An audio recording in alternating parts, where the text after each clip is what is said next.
I remember I went on a date with one guy and he asked me to drop him home. And I said, never again. And I'm not gonna lie to you, I've never dated a man that doesn't drive ever since. Ever. And people will tell me that that's a bit No, it's superficial, not. but No, for me, that's a non-negotiable. it's chivalry days. You I had to learn. I probably learned most things from error.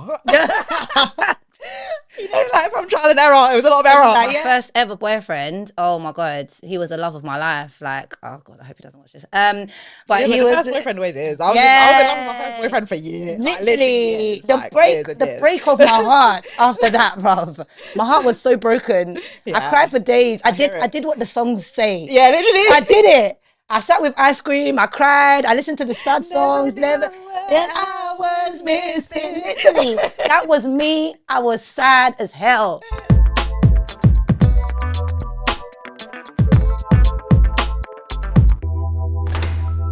Hello and welcome to Business and Banter. My name is Naomi. And my name is Tara. And we welcome you. This is the final episode of the season. We've made it to the end of season 1, guys. And first and foremost, we just want to say thank you for being on this journey with us. It's been super exciting. Obviously, it's been something new. We're super grateful for all of the support that we have. Absolutely. So today we wanted to do something a bit different just to round off the season. So we are both early 30s. Yes, I'm 31. I'm not going to do that.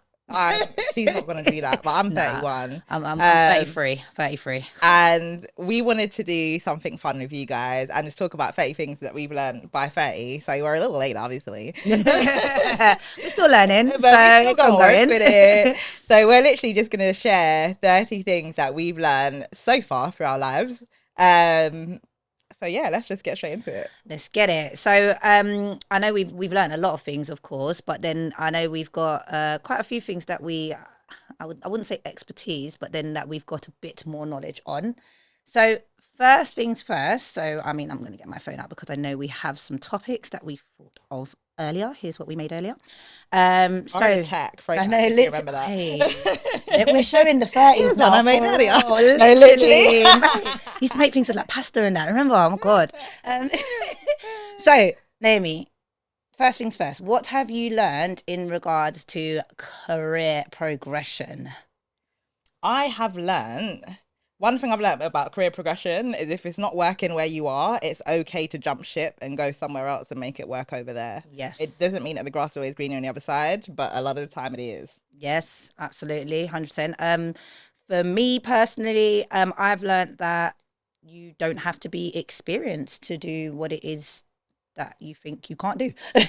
So like obviously for me personally, going from, when we spoke about myself going from going from retail to corporate. Yeah. I had no idea I could do it. So take the leap. Take the leap. Take that leap. Say it. Absolutely. I love that about you as well. Like I think that's you. a really commendable story. Like, thank you very much. So I'm not gonna lie, I feel pretty proud of it. Like it's not something I ever thought I would be into. I'm not that girl. However, apparently I am. So we here now. We right here. So I love it. All right.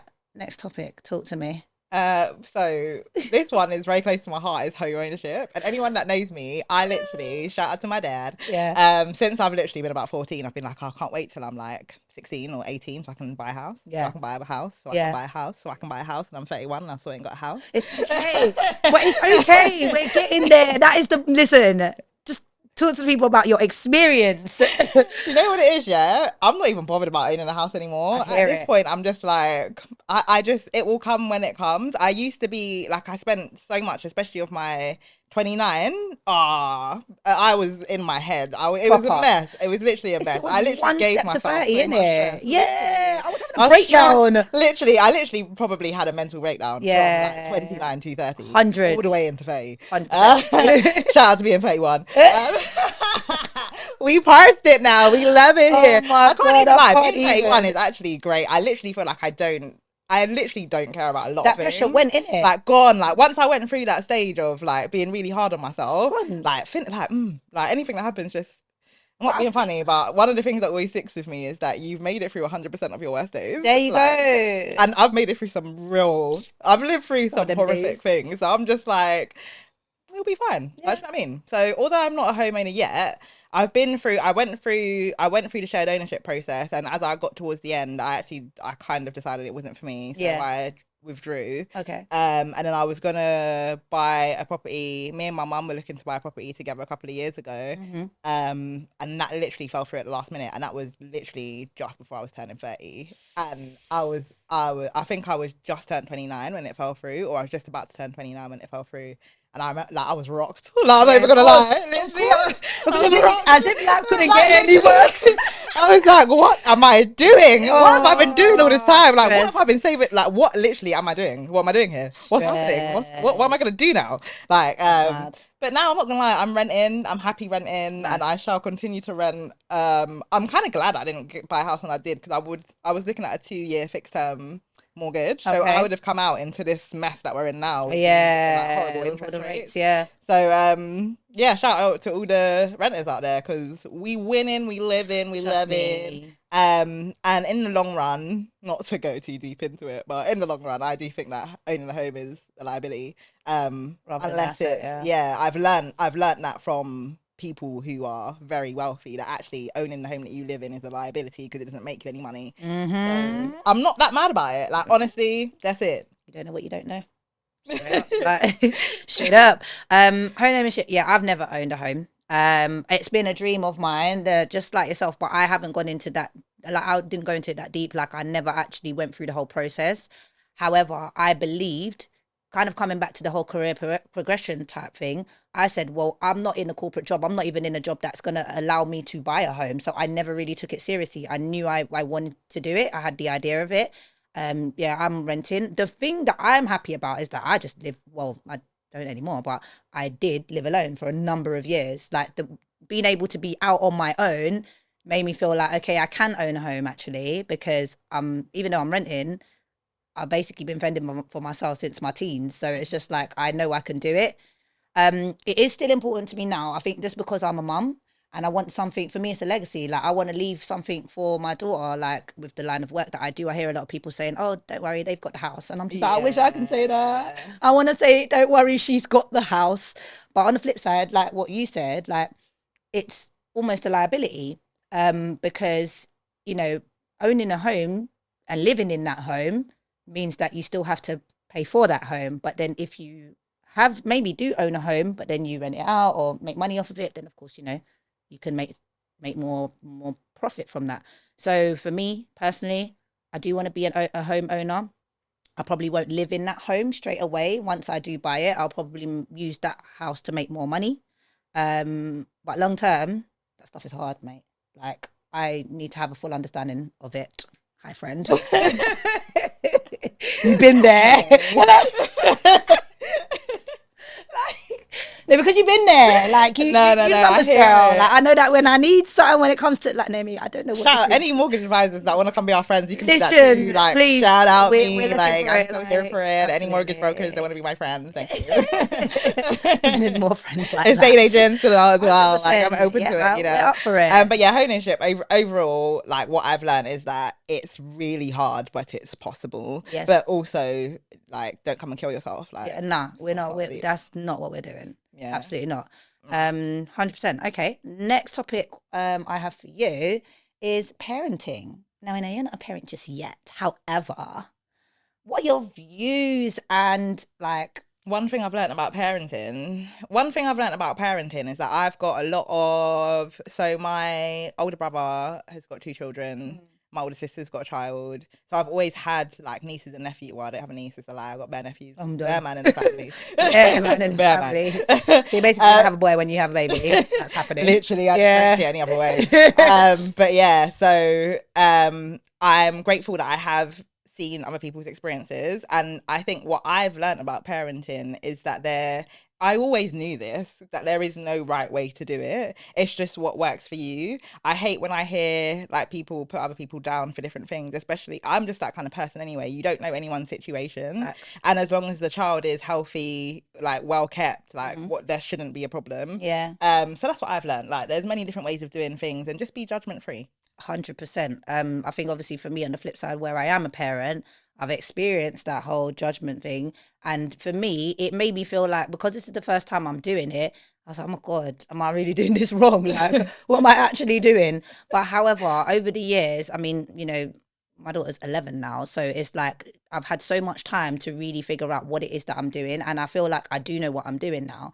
And I work definitely hard on myself every day to be better for her. Mm-hmm. Do you know what I mean? Because I feel like as a parent, sometimes is, you hear the whole things of, oh, you're going to pass on this trauma to your child and da-da-da if you don't do this and do that. And I believe that. I do 100%. believe it. Like, I think it's a real thing. However, you also have the ability to not make it real. You don't need to pass on certain things to your children. You can actually have a good relationship with them and help them through things that you'd been through and you've learned from. So I definitely feel like being a parent, like I've always been in two minds of whether I actually want more children, but I also put it down to the society and the world that we live in at the moment. But I definitely think on the path that I'm on now, I'll be very much open to having more children, but I'm always like now, oh, I need to be in a certain position. Like, I don't like that whole thing of you need to go through the struggle. No, you don't. Like, you don't need to go through the struggle. Yes, you might have a struggle, but then you're also able to, if you can bring your child up in the world. I don't even understand what that means. Yeah, I mean, that's like, wild. that's what people used to say to me, though, Naomi. I'll be real with you. Like, people be like, oh, but then, if she goes through this, then, it's going to be better for her in a long time. She'll be stronger. That's no, wild. like, no. Wild, bro. No one can ever tell me that. I think it is wild. Like, but at the time, I'm thinking, you don't really know, exactly. Like, you're taking advice from people that are in the. But the I same learned to situation. stop taking advice for a long time ago from people that were not doing the things that I thought were good. Like, I feel like I raised my daughter in the best way that I possibly can. 100%. I do have a village, which I'm grateful for. I've got a lot of support. But just going forward, being a parent, I've learned so much. I've learned a lot about me. I've learned a lot about my child as well. And I've learned a lot about how to bring her up in this day and age. Like, things are so different from when we were growing up. Word. Do you know what I mean? Like, so different. And I just want her to, I still continue to instill certain things in her that are never going to change. So just being resilient, being open, being nice. Like, I don't think people teach their children to be nice enough. Like, I always say to her, being nice is a reflection of you as a person and it doesn't cost anything. So just do it. And I would just like to add to that Kalila is one of the most amazing. Shout out to Kalila. You know how she's going to get gassed? She will. She will. But Kalila, you are one of the most amazing young ladies I've ever come across. Like, genuinely so well mannered, and she is just so nice. Like, what she's going to grow up to be such an amazing person. Yeah. And I think it genuinely is down to you the other people, like you said, the village that she has around. Appreciate it. Yeah. We love that. She's but blessed. Speaking of village, what was your village like? Girl, my village, it was a serious one. But I had a quite tight knit family growing up. Also very traditional. So luckily for me, like, my mum's always been really supportive of what I want to do, and how I want to do things. But also she's always like, Tari, you just like to take risks. You know what I mean? Like, she's obviously been fearful.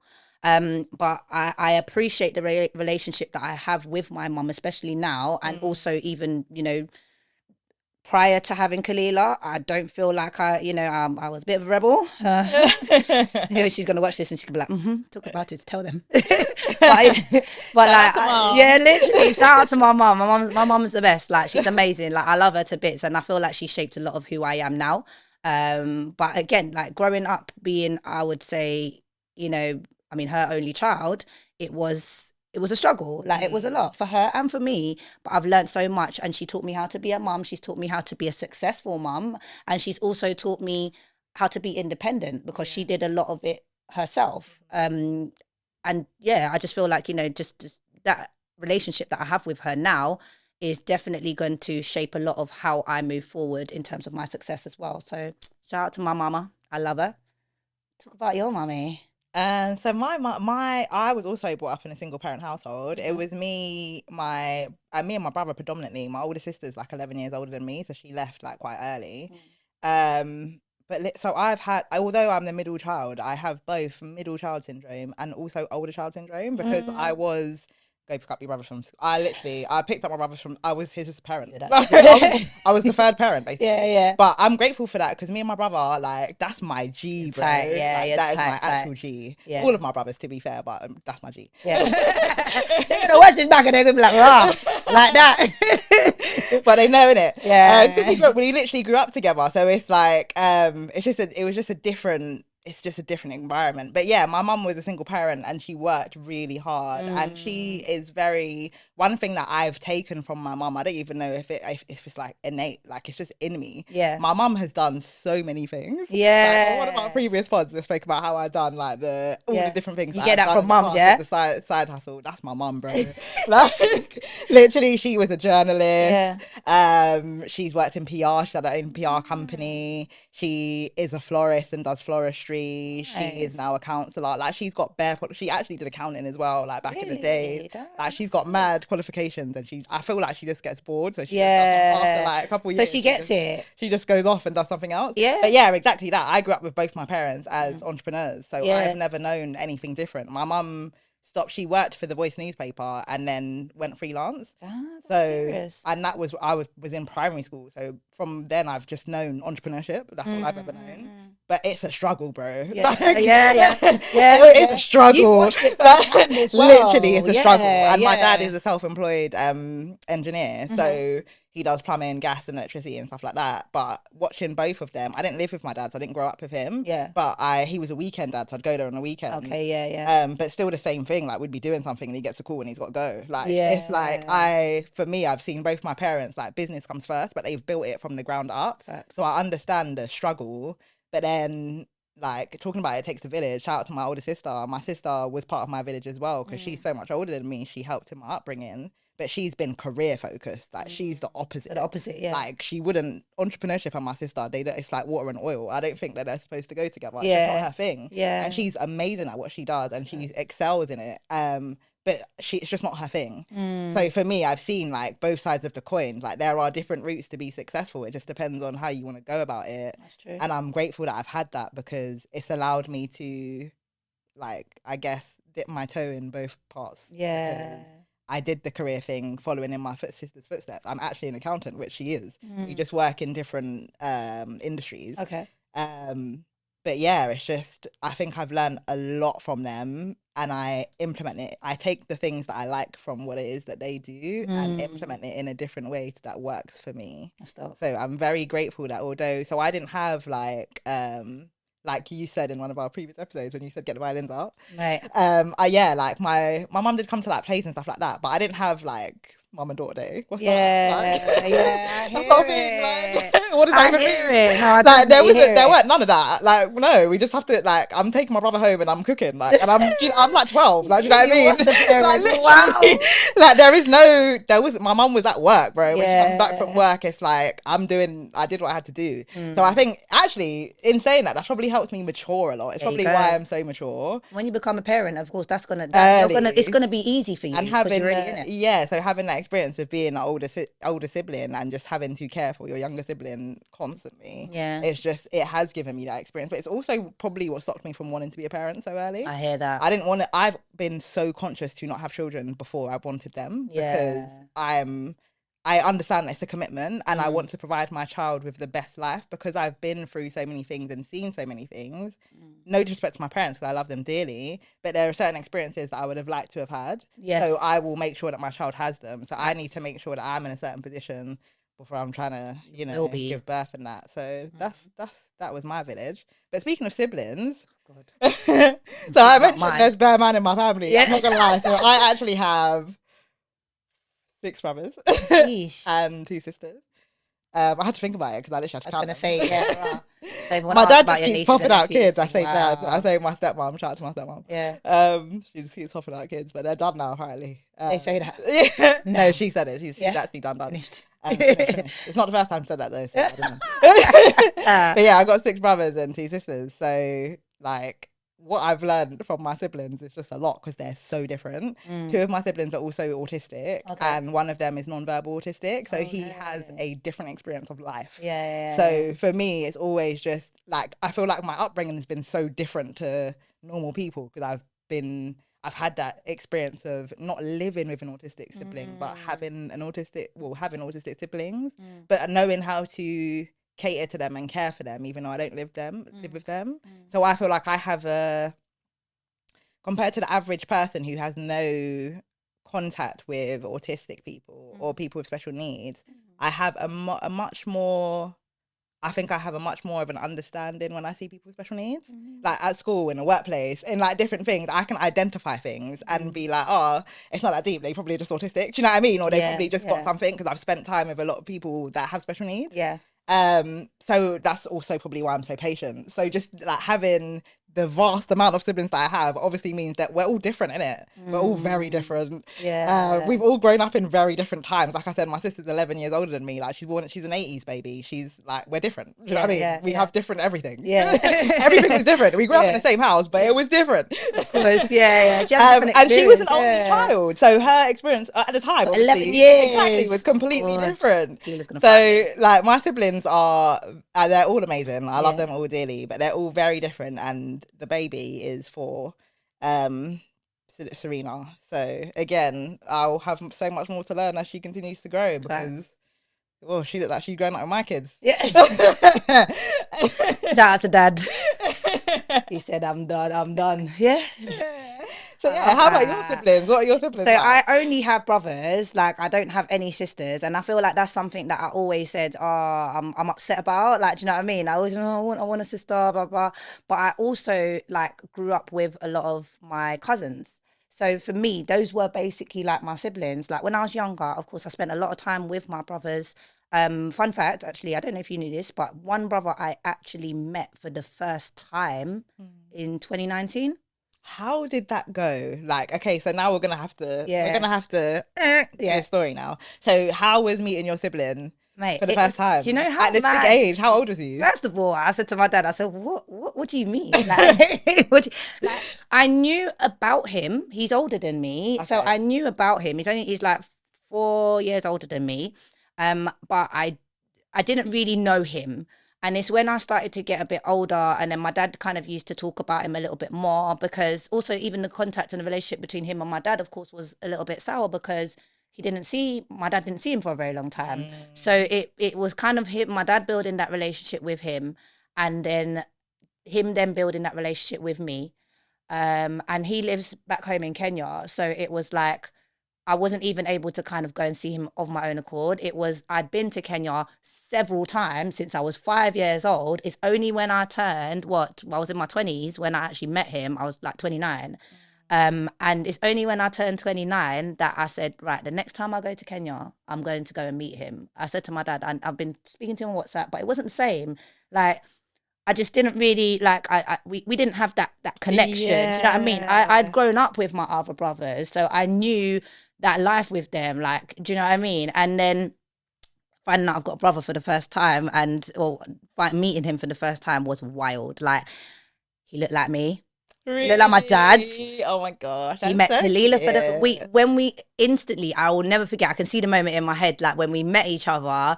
Like, you know, it's like the build up. It was so weird. Like, we were texting, and I was like, I'm gonna be here in 10 minutes. I was like, okay then. I was like, I'm sitting over here, and then it's like you're looking around to see that person. And then as soon as we saw each other, he literally gave me the biggest hug, and I felt like, oh my gosh, I felt like, even though we hadn't met each other, I felt like we've known each other our whole life. Like, and I was thinking, oh my God, the life that we would have had if we'd grown up together. Like, it was just a different time. And obviously, like, whatever happened with my dad and everything, but it was just the fact that we met up instantly. He gave Kalila money. Like, he was like, that's my niece. Like, like, I've never I've had like, you know, you got the cousins that have kids and they're like your nieces and nephews, they're not your, but they're not, niece. You know what I mean? That's my niece. I know that. That's my nephews. That's my baby. What I'm saying. That's my sister's child. Like. So it was like the way he was like, that's my niece. Like, he gave her money, and then unfortunately COVID happened, because I planned to go back and see him, but he's had a child, and I'm like, that's my nephew. Like, as in, that's my first nephew, because I'm like, yo, like, I can't believe, like, I have an actual nephew. Literally. I've never met him. I've not met him yet. However, we've like spoken to him, video called and all of that. And it's like, having that connection and being able to have that with him. Like, I know my dad really wanted us to connect. Like, he encouraged me so much, but I felt a bit like, I wasn't sure, because I had a better relationship with my other brothers that I'd basically grown up with, but then I didn't really have that connection with him. But as soon as we met, the connection was there. Yeah. And and I love it. And now we speak all the time. Like, you know, we check in on each other. And then the plans are hopefully to go and see him hopefully this year. Meet my nephew for the first time. Like, That's I cannot so wait. exciting. Congratulations. Thank you. Thank you. Like, it's great. So do you love having a big family? I do. Because 5 brothers is a lot. And like you mentioned, you've obviously got the cousins. I got bare cousins, I'm not even gonna lie. On both sides. Literally, it's mad. It's mad. I can't. I'm still discovering family like now as well. Oh, my dad told me I got an uncle that I didn't know about the other day. Me and my dad is busting up. What is it with our families, man? What is wrong with our people, man? We're just discovering family left, right, and centre. It's mad. It's actually mad in the dunya. But, but yeah, I love having a big family. So me and my brother that I grew up with, we've got different dads. Yeah. So I am so blessed and grateful that his dad is literally a gem, and he just loves me so much. He treats me like a child as well. That's what you want, though, isn't it? I've always had, like, whenever growing up, me and my dad, like, we've got a good relationship now, but when I was young, turbulent. Really? Like, not even turbulent wasn't even a word. Like, the relationship was not good. Terrible. No, terrible. Yeah. Probably from I was like 11, probably till like 25, if I'm gonna be honest. That long? Like, literally for a long time, our relationship was not good. Yeah. I'd probably say that only in the last few years it's gotten better. What do you think changed? Me, I just grew up and I just let it go. I hear that. I genuinely, well, another thing I learned about my parents is that they're just people. Like, that's the reality of the situation. Do you know what I mean? Sorry, like, they're just people. Sometimes I have to take the fact that they're my parent out of it. Yeah. And just be like, these not just move mad, is it? Like, it's nothing to do with me. Nothing to do with you. Like, they just move mad sometimes. Like, people be peopling, bro. What do I say all the time? People be peopling.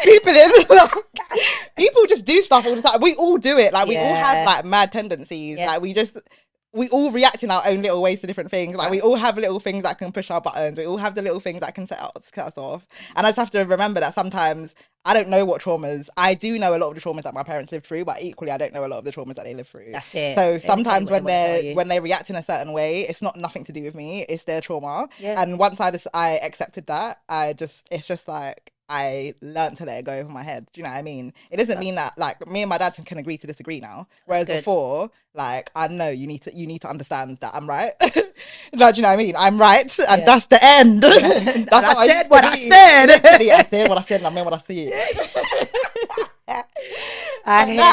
Now I'm literally just like, all right, cool. I'm literally just like, whatever you say.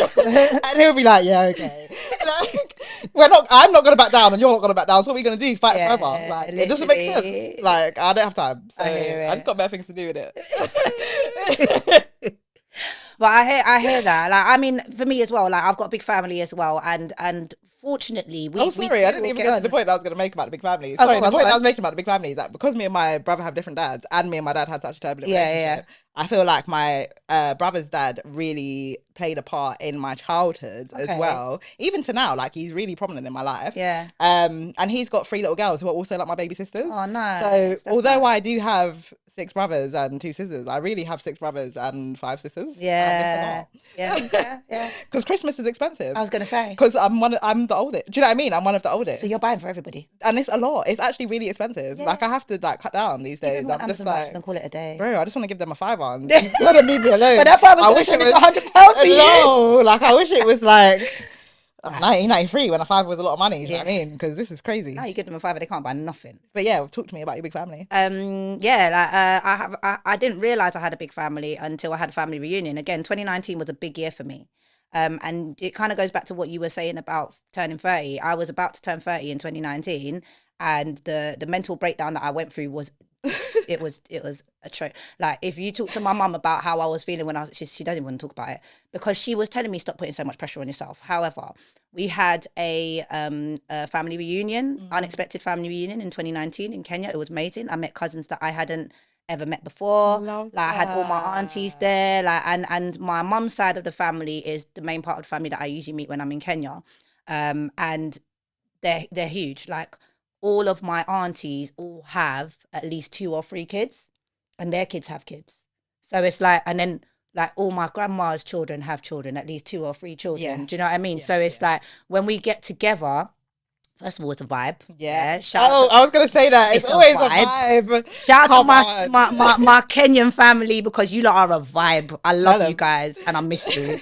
But yeah, it's a vibe. That's number one. And Sorry, that's just what a I side like. note. I actually love being black because Yeah, I'm not yo, being funny, but we are black a family vibe. link-ups are a vibe. Listen. I've been to some other family link-ups and it's not that vibey. Just saying. Nah, but it's mad because even funerals are a vibe. Like, Thank you. funerals You are a know what? vibe. Side note, my manager a couple of weeks ago, because Yeah. I buried my nan last month. I remember. And she literally was like, "Oh, what's a funeral like? Do you mind if I ask?" First of all, I was just like, "What the fuck?" Because me and you are not friends like that.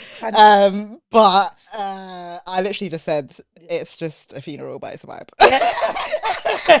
She probably didn't get it. Even get it, But but she didn't. we know. Yeah, we know what it is. But nah, we are a vibe. Like, and that's what I think. That's my main thing that I love about having a big family. But I also feel like even just thinking about the bigger picture, I want to do more of that. Like, I want to have more big family gatherings. I don't want it to be like once every 5-10 years that we're seeing each other. Or we a can't funeral. Really, Why has it got to be something negative or something people don't even come to the wedding. The funeral, they'll be there to put their 2 pence. Literally. Please. Can we do better, guys? Can we do better, please? Please. Like, we're just asking nicely. But yeah, like, I think family is a big aspect for me, like in terms of why I do what I do as well. Like, you know, mum, dad, siblings, cousins, whatever. I'm just grateful because I see a lot of people that don't have that big family. Whether you're tight knit or not is not the point. I feel like just even having that support system, there's always going to be someone in my family I can talk to, no matter what. Whether it's my cousin, whether it's my siblings. You've got extended family, the people that are not really your cousins, but you call them your cousins. They've been your cousins, even though you're not blood related. Maybe you found out yesterday that you're not, but they're still your cousin, innit? So yeah, like, I think big family, love it, absolutely love it. Like, it's great. But with family comes relationships. I mean, you don't have to be friends with your family. That is true. You can't pick them, but you don't have to be friends with them. But talk to me about, you know, relationships in general for you, like whether it's friends, you know, I think that's probably the main thing that we start off with, like when we go through our lives. So talk about your relationships. I'm gonna go real deep, and I'm just gonna be like, I came to a point in my life one day when I realized that a lot of my friendships are trauma bonds, and I said, mad. Really? I learned about trauma bonds. I don't know if you've ever. I haven't really delved deep into it. A bare of my friendships are trauma bonds. Like, do you know what I mean? And it's when you realize that, it's like, rah. You surround yourself with people who have been. You're attracted naturally to people who have been through the same stuff as you. So then you surround yourself with these people. That's true. But then you stifle yourself because you've all been through the same thing. So none of you can help each other up. Ooh. And when I learned that was just me regurgitating in it a way that made sense to me. Yeah. But when I learned that, I was like, that's mad. And I need new friends. Yeah. And don't get me wrong, I like genuinely my friend, and they know, my friends know, like my friends are literally like my family. Like 100. I love my friends, bro. Yep. Deep, and they all know how much I love them. Yeah. Especially for me, I think, like I mentioned, growing up as a child, I was like the parent. I never really, don't get me wrong, I had fun. I was a kid. Yeah. But I still had responsibility. Do you know what I mean? Mm-hmm. So when I came to like a teenager and I started to go out and do like live my life, and my brother was obviously of the same age. There's only 2 years between us. So he was doing his thing. He was at home playing PlayStation. I was outside. Yeah, I hear it. But yeah, like I found a group of friends, and even to this day, I don't speak to all of the people in that friendship group, but the bond that we had, unbreakable. That's how I met Jade. Really? Yeah. And that's what I mean. We've been friends since then. That's like crazy. Unbreakable, Kirsty, all of them lot. Yeah. Like, literally, I've known them from I was young. Yeah. And what I love about, like, I'm so grateful for like some of the people that I just mentioned, Jade, Kirsty, Tanisha, etc., because primarily, that's trauma bondage. But we've grown together. Yes. Look at what you guys are doing now. Like, literally, all of us have grown together. We didn't, I think I'm grateful that I surrounded myself with the right people, because although we had suffered different things, but we've all been through a lot of trauma, probably that we shouldn't have at a young age. Of course, yeah. But we've not allowed it to define us. We've all continued to pursue what it is that we want to pursue. We've all made something for ourselves in whatever it is that we're doing. And for that, I'm truly grateful. And I can't say that that is anything to play with me. Do you know what I mean? Like, yeah, I've been a good friend in a situation, but it was just circumstantial that we went to school together, so I found them. Do you know what I mean? Yeah. It's not like Tanisha, she's been my friend since primary school, like literally, Wow. and Kirsty secondary school, and then Yeah. like I said, Jade college. Like Yeah. these people I've known my whole life. Like they know me inside out Yeah. from all the bad. Yeah, they know you. They know you. All the bad. They know Naomi. They know me. They know me. Yeah. So it's just like I'm grateful that I've been able to maintain some of those relationships, but I'm also grateful for the relationships that I've had through a season. I've lost friends that I wish that I hadn't. Not wish that I hadn't, but I actually do believe that they could bring me some value. So it's sad that we're estranged. Yeah. But I've also had to let friends go. Facts. So I'm never, if anybody feels like I'm not for their season, I'm not mad by it because I appreciate that. You know what I mean? And I get that because I get that some people aren't for my season. It don't mean I don't love them. It just means that I've got things to do and you're holding me back. Like, let's be real. I have to love you from afar because I can't get to where I'm going with you on my back. That's it. I need to go there first and then I can potentially drop a rope down to you and you can catch it if you want. But with you on my back, it's not going to happen. It's too heavy. It's too heavy. It's too heavy, mate. So I'll let you go. I hear it. So yeah, relationships. I think that's how I would summarize it. Okay. When it comes to friendships, like especially, like that's my like learning curve of relationships. You went in today. Yeah, I know. How do I do that?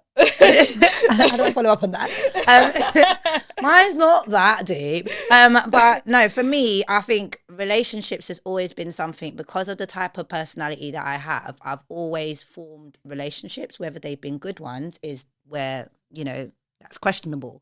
However, I'm very much a person, well, I think I used to be more so a person that I wanted to be liked. And I found it weird when people didn't like me. I was like, how can you not like me? Like, and that's just the honest truth. Like, I used to be like, oh, I'm not doing anything wrong. How can you not like me? So I formed a lot of friendships based on the fact that, okay, they like me.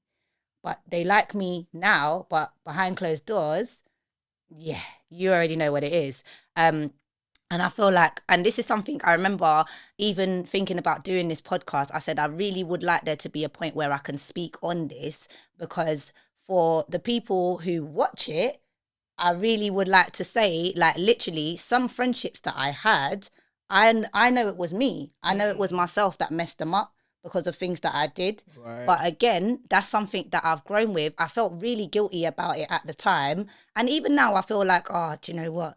Like, I definitely shouldn't have done that. However, I wasn't grown in my mind at that point. This is it. And we can only do what we do. This is like, it. We know better now. And this is it. Where we accept and take accountability. Like, I'm not going to lie, same. Yeah. Like, I agree with that completely. Facts. Like, there's certain friendships that I have that I thought, oh, those are going to be friendships for life.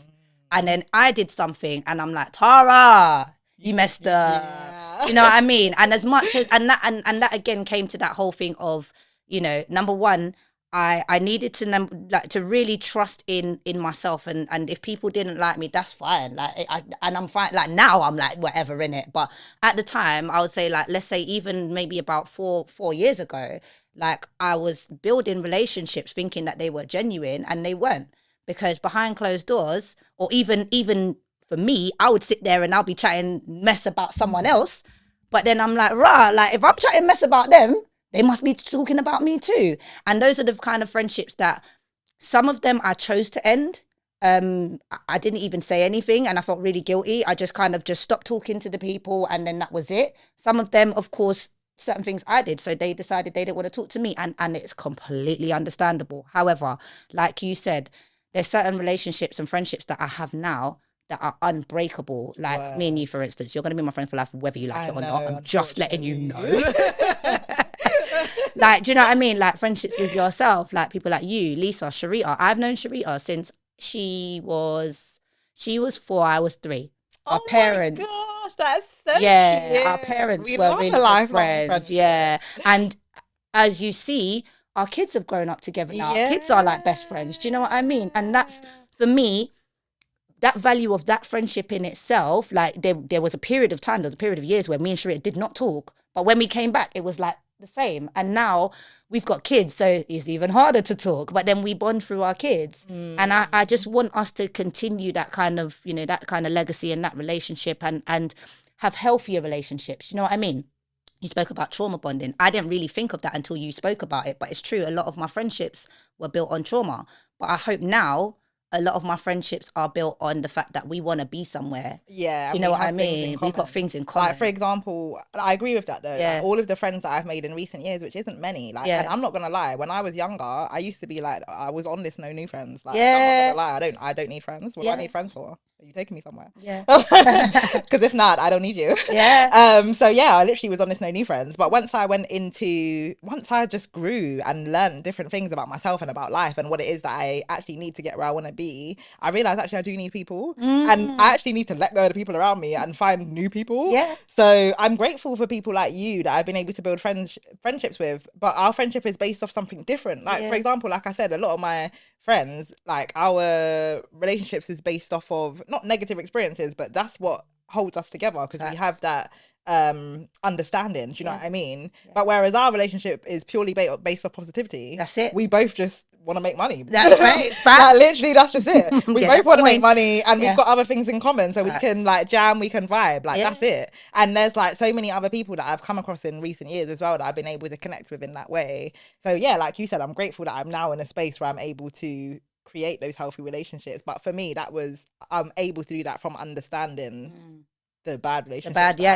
We had to learn, isn't it? Like, facts. I think that's something that, I think that's a big thing. Like, learning is a big part of everything when it comes to relationships, friendships, like even relationships within our own, romantic lives. Oh yeah. I feel like that is something that we learn from. When you go into a relationship, like a romantic relationship, you go into it and then things happen, but then if you obviously, if it doesn't work out, you learn from that and you know what you don't want. 100%. Yeah, like 100%. You learn what you don't want. Like, for a fact that relationships that you've been in, there's certain things that you are not going to tolerate going forward. Again. You tolerated it once. I'm not gonna lie to you. A couple of years ago, it wasn't a couple of years ago, I can't say that, it was actually a few years ago. I have to remember myself and stop saying things that's not true, because I like to say the other day, and it was not the other day. It wasn't the other day, guys. Literally like 6 years ago. God, pre-COVID and everything. But literally, these are my dating days, high tide. Shout out to anyone who was on Tinder. I had my time. But basically, this was my Tinder time, and I'm a driver, right? I passed my test when I was like 19 or 20, I can't remember. And I've been driving since then. And so for me, I remember when I dated one guy and he asked me to drop him home. And I said, never again. And I'm not gonna lie to you, I've never dated a man that doesn't drive ever since. Ever. And people will tell me that that's a bit no, it's not. But for me, it's a non-negotiable. It's chivalry days. You're supposed to be a gentle. Listen, I am the biggest passenger princess, and I don't know if I've said it on the podcast, but I absolutely love a drive. I just like to be taken for a drive. Yeah. So how dare you come and expect me to be the driver? I don't designated driver. I don't. Sorry, no. So yeah, definitely. Like, from relationships and guys, no, I had to learn. I probably learned most things from error. Like, from trial and error. It was a lot of error. Error, no. My first boyfriend was trash. I've only had like 3 serious boyfriends in my life. My first one was Trashington. Like, literally. Absolutely Trashington. Shout out to him, innit? Hopefully he's better now. I don't think he is. He had a whole other girlfriend. It was a mess. Like, everything was a mess.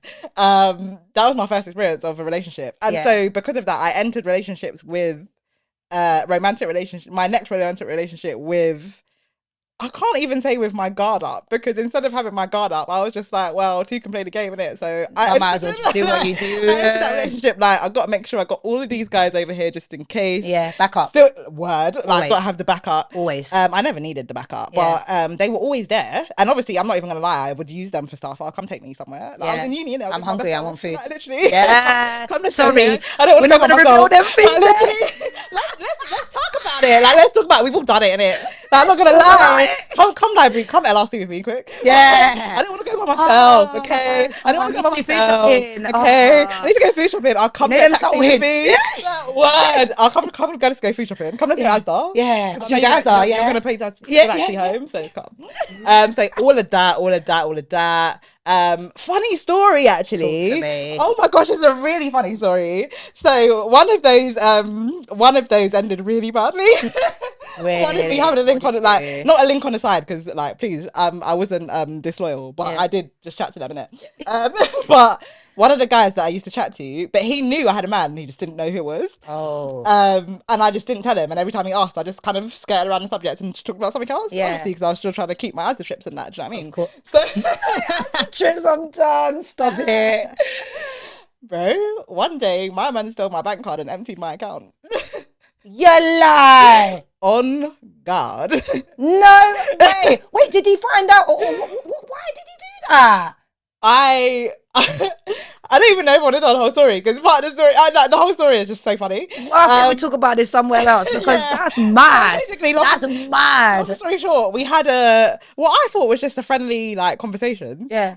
I think yeah, I don't know what happened in that conversation, but I thought it was a friendly conversation that was normal. I don't think he thought the same thing. Really? And long story short, a couple of days later, like the next morning or the next day or something like that, like, we were chilling in my room, him and his boy, and that's not abnormal. Yeah. Like, it wasn't abnormal for me to chill with them. Yeah. But they came to my room and it was weird because they didn't tell me they was coming. Yeah. They just knocked on my door. That was weird, but I didn't think anything of it. Yeah. They came into my room and I was chatting to not the guy that's my, like, the main guy that was my friend. Yeah. Quotation mark, the other guy. Like, we were cool, don't get me wrong, but I was chatting to the guy that was cool. And the other guy, who stole my money, he was just hovering around my, like, desk area. Obviously, it's my uni room, innit? So everything's in one room. And I didn't think anything of it at the time, bro. My man picked up my bank card. That's what he was doing over there. He picked up my bank card. He obviously, I don't know how he got my PIN. I think that obviously we'd been together in it. Yeah, I think so he just looked. He was just watching hard. But yeah, he literally went to, like, I went UH, and it Hertfordshire, like UH. You love that. So he went Bedfordshire and Luton and went to the shopping centre and did bare shopping, spent off all bare money on my card. I thought he meant he took the money. He went shopping. He went shopping, bro, on my card. Then he went and got some girl to go into the bank and withdraw cash, like, from the counter. Madness. Emptied out about $2,500. Like, student loan had just dropped, and obviously I was working, so I actually got paid as well.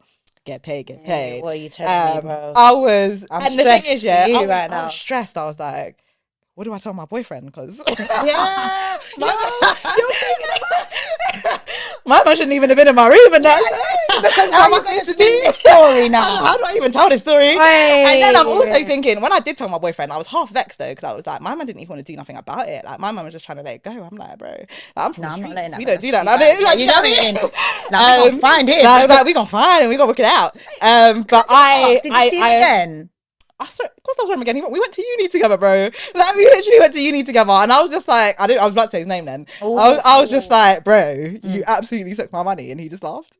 And I was like, you're a dickhead. And I'm not gonna lie, I'm from the streets, I'm not snitch, so I wasn't gonna go to the police and be like, oh, you just gotta take the L, innit? I took it's not even an L, like, it was inconvenience. Like, obviously NatWest refunded me my money and gave me a new card. Do you know what I mean? It wasn't that deep. It genuinely was an inconvenience. Yeah. But it was just like, you actually did that to me out of spite. You're just why are you hurt though? Like, literally. Like, why are you so hurt, bruv? That was mean. Like, that was unnecessarily mean. And the thing is, like, we could have done that together. Like, we could have split 50-50. Like, that was really unnecessary. Do you know what I mean? Another girl to come and withdraw money from. Come on, sir. I thought we were friends. These stories you're bringing. Anyway, I told that story because it was relevant. But anyway, shout out to my first boyfriend, because he also taught me a lot of things. I hear that. Because although after I experienced that, I had to settle myself a little bit, because I was like, nah, these boys are crazy. Uni ones as well. I need to settle myself with the one I got at home, because he's not. Do you know what I mean? So I then settled myself a little bit. And yeah, I'm not gonna lie, my second boyfriend, he was a man, and he taught me what a man is supposed to be. And he taught me, I'm not gonna lie, a lot of the boundaries that I have when it comes to men, I learned from him. A lot of things that I expect when it comes to, like, chivalry and stuff like that, I learned from him. Like, my next boyfriend, just as chivalrous, like, there is a standard. Yeah. That was where the standard was born. You didn't bring it down. You kept it. Never. But that's the thing. It started bad. It could have gone really badly. Do you know what I mean? You don't want no one else rinsing out your account, please. That's mad. No, but I mean, my first boyfriend. As in my first boyfriend with the cheating and stuff like that. Yeah. So my first experience of being in a romantic relationship was really bad, but my second one was really good. Yeah. So that taught me that, one, like there are actually good men out there. Facts. And secondly, what to expect in a good relationship. Yes. And in a healthy relationship. Yes. And so I was then single for like 5 years because I refused to do anything like that was anything less. Don't blame you. You know your worth, and that really is it. I think I've been quite fortunate with relationships, like romantic relationships. Every serious boyfriend that I've had, they've been pretty much perfect. It's me. I was the letdown. I was absolutely trash. It was me. I am the one. I am sorry. I apologize. But yeah, no, like my first ever boyfriend, oh my God, he was the love of my life. Like, oh God, I hope he doesn't watch this. But yeah, he was the first boyfriend always is. I was in love with my first boyfriend for years. Literally, the break of my heart after that, bruv. My heart was so broken. Yeah. I cried for days. I did what the songs say. Yeah, literally. I did it. I sat with ice cream. I cried. I listened to the sad songs. Never. Then I was missing. Literally, that was me. I was sad as hell. I tell you that. I was sad. And then my mum, I just remember my mum coming in the room. Get up, what's wrong with you? Constant acting like that. I was like, Mum, Mummy, I love him. Like, do you know what I mean? It was wild. Like, I was so in love with him. But it was my first boyfriend, and he was a really good guy. Like, he came from a good family. His family were all like really like academic, like really academic, and then he was studying like biomedical science or whatever when he went to uni, and I was the girl that wanted to do photography and events and la-di-da-di-da. But luckily his family were lovely. They accepted me for who I was. Like, it was great. And I thought, we're getting married, we're gonna have kids. I was like, I'll follow you wherever you go. Like, oh my God, don't you think it's so crazy? I literally thought about this the other day. Yeah. Like, I literally thought I'd be married to someone else. Yeah. Like, but genuinely, like, dead ass. Like, how crazy is that? And at such a young age, and you think to yourself, and I look at my age and I'm just like, bro, I'm actually gonna be married like about 10 years down the line at least. You know what I mean? What a time. Yeah. So it was good. He was a good guy. Like, I won't lie. He taught me a lot. But again, it was me. I was the problem because I wasn't ready. I as I said, I've been really fortunate. I've had really good relationships, and I've only been in, I would say, 3 serious relationships. Like, when I say serious, I mean like long term. So like that first one was great. The second one, he was like even a step up as well. Like, he was really good as well. Like, but the only thing that I feel like I always have a problem with in relationships is that I need that, I need that, give me the ambition, like, tell me where you want to go, what you want to do. I had that from a really young age. So if I couldn't find someone that matched that energy, not to say they didn't have it, but it was like they didn't have enough of it. They weren't ready to take those risks with me. They were very calculated. I had very calculated relationships. Like, they were not always on that level that I was on, which was fine because we needed a balance. However, I think I wasn't patient enough as well with them because maybe I needed that calculated head, with me in order to go on that journey. And then the relationship that I ended up getting in, which then, of course, I had a child, that for me was probably the most different relationship that I was ever in. Like, we were really on the same page, like in our headspace. Like, we both wanted to kind of do the same thing. We were both very ambitious. We both wanted to make money, all of that. But we clashed. Like, morals wise, we clashed. Like, so many things we clashed, but I learned so much for being there. And also I'm really grateful because he's a great parent to Kalila, and I'm so grateful that I had that support from him. But it's just it didn't work because we just clashed too much. Like, there was just too much happening. So it kind of just taught me with romantic relationships, it really taught me what I wanted. And the last relationship that I was in, the most recent one, that was quite a long time. Like, we were together, we've known each other for over 12 years, together for half of that, and it was just like, I thought this was it. When you think this is it, yeah, that's it. I found it, and this is it, and it's it. Like, my daughter loved him, my mum loved him, everyone loved him, his mum loved me, siblings. Like, it was it. It was just, what? It was like this, and then it just went like that. Oh no! And I just thought to myself, do you know what? I'm done now. I ain't doing this no more. I wrote off everything, and I was just like, I can't. But then again, it's just about myself. I just needed to learn a bit more about me. And now I know that I can definitely find that same kind of situation, but with the mindset that I'm in right now. Do you know what I mean? Like, I feel like we learned so much from our romantic experiences, but we also know exactly what we want. And if that other person is willing to give that, we give more. I think as a woman, and maybe that, people might say different, but this is my opinion. As a woman, I think we because we're nurturers, we give. Yeah. Like we can give very easily. This is why a lot of the time it's someone, you know, if we get cheated on and things like that, we'll be more likely to stay than the guy. Guys will be quick to leave straight away when they, you know, when things like that are happening. Not all of them, but I feel like if we look at statistics or whatever, it is more likely. But I definitely feel like learning progress about a learning like kind of something that I learned from being in those relationships and being with those good guys is patience. I've got to have patience. I'm very impatient. If I don't get what I want, and they will tell you, I kick off. Like, it's bad. But I don't do that anymore. I don't do that as much anymore. But then I used to do that, which is why I know what I want now, and I'm willing to hold out and wait until I get that what I want, if that makes sense. So you're not trying to find it in someone that's not even trying to give it. Like I'm here for the chivalry. Like, I think that's setting a standard. Like, going back to even what we spoke about family, I think sometimes when you have those men in your family that actually set that standard for you as well, that's when 100%. You know what it is that you really want. So 100%. Relationships for me, I think, are a big part of your success as well. Like, I think for me as well, although I've come from I don't even know what the word for it is, but when, you know, your parents separated, family, a two-part household. I was going to say fractured, but I don't think it's fractured. I don't want to say that. But coming from, well, my parents like not being together, but it's so funny because my dad has always had a woman, as in, so is mine. He was with his ex for a long time, and then when he met his wife, and they're going to be together forever now, like, that's it. I love that. Like, but they've been together for like 22 years. Yeah. My older brother's been with his girl for like 15 years, bro. They've been together for time. I don't know how she puts up with him. Really? Shout out to my brother, he's annoying though. I love him dearly, and he always looks after me. There you go. Yeah, it's just, for me, like you said, it's having that standard. Like, I know that a lot of people don't have that though. Like, they've got I've got friends and their older brothers. They may have a woman, but they've got bare things on the side. Yeah, like, do you know what I mean? They've got bare kids, but bare women. Do you know what I mean? Yeah, like, it's mad. Like, my brother's got his 2 kids with his woman. Do you know what I mean? Like, and that's all I know. Yeah. My dad, he's got all of these kids, but they're from 3 women, and most of them are from my stepmom. Do you know what I mean? It's like, most of the men in my family, I'm not gonna lie, my dad's family coupled up, bro. Yeah. They don't even run with, like, they're serious when it comes to like platonic families. Love that. Like, everyone's got their partner and everyone rolls with their partner. And I think I'm grateful for that because it has set the standard for me. So I know, like, I see like my male cousins with their women, and they're all older than me, innit? So I've always seen that. Yeah. So that's what I expect. So also shout out to my first boyfriend, well, my second boyfriend. But my first proper boyfriend, really.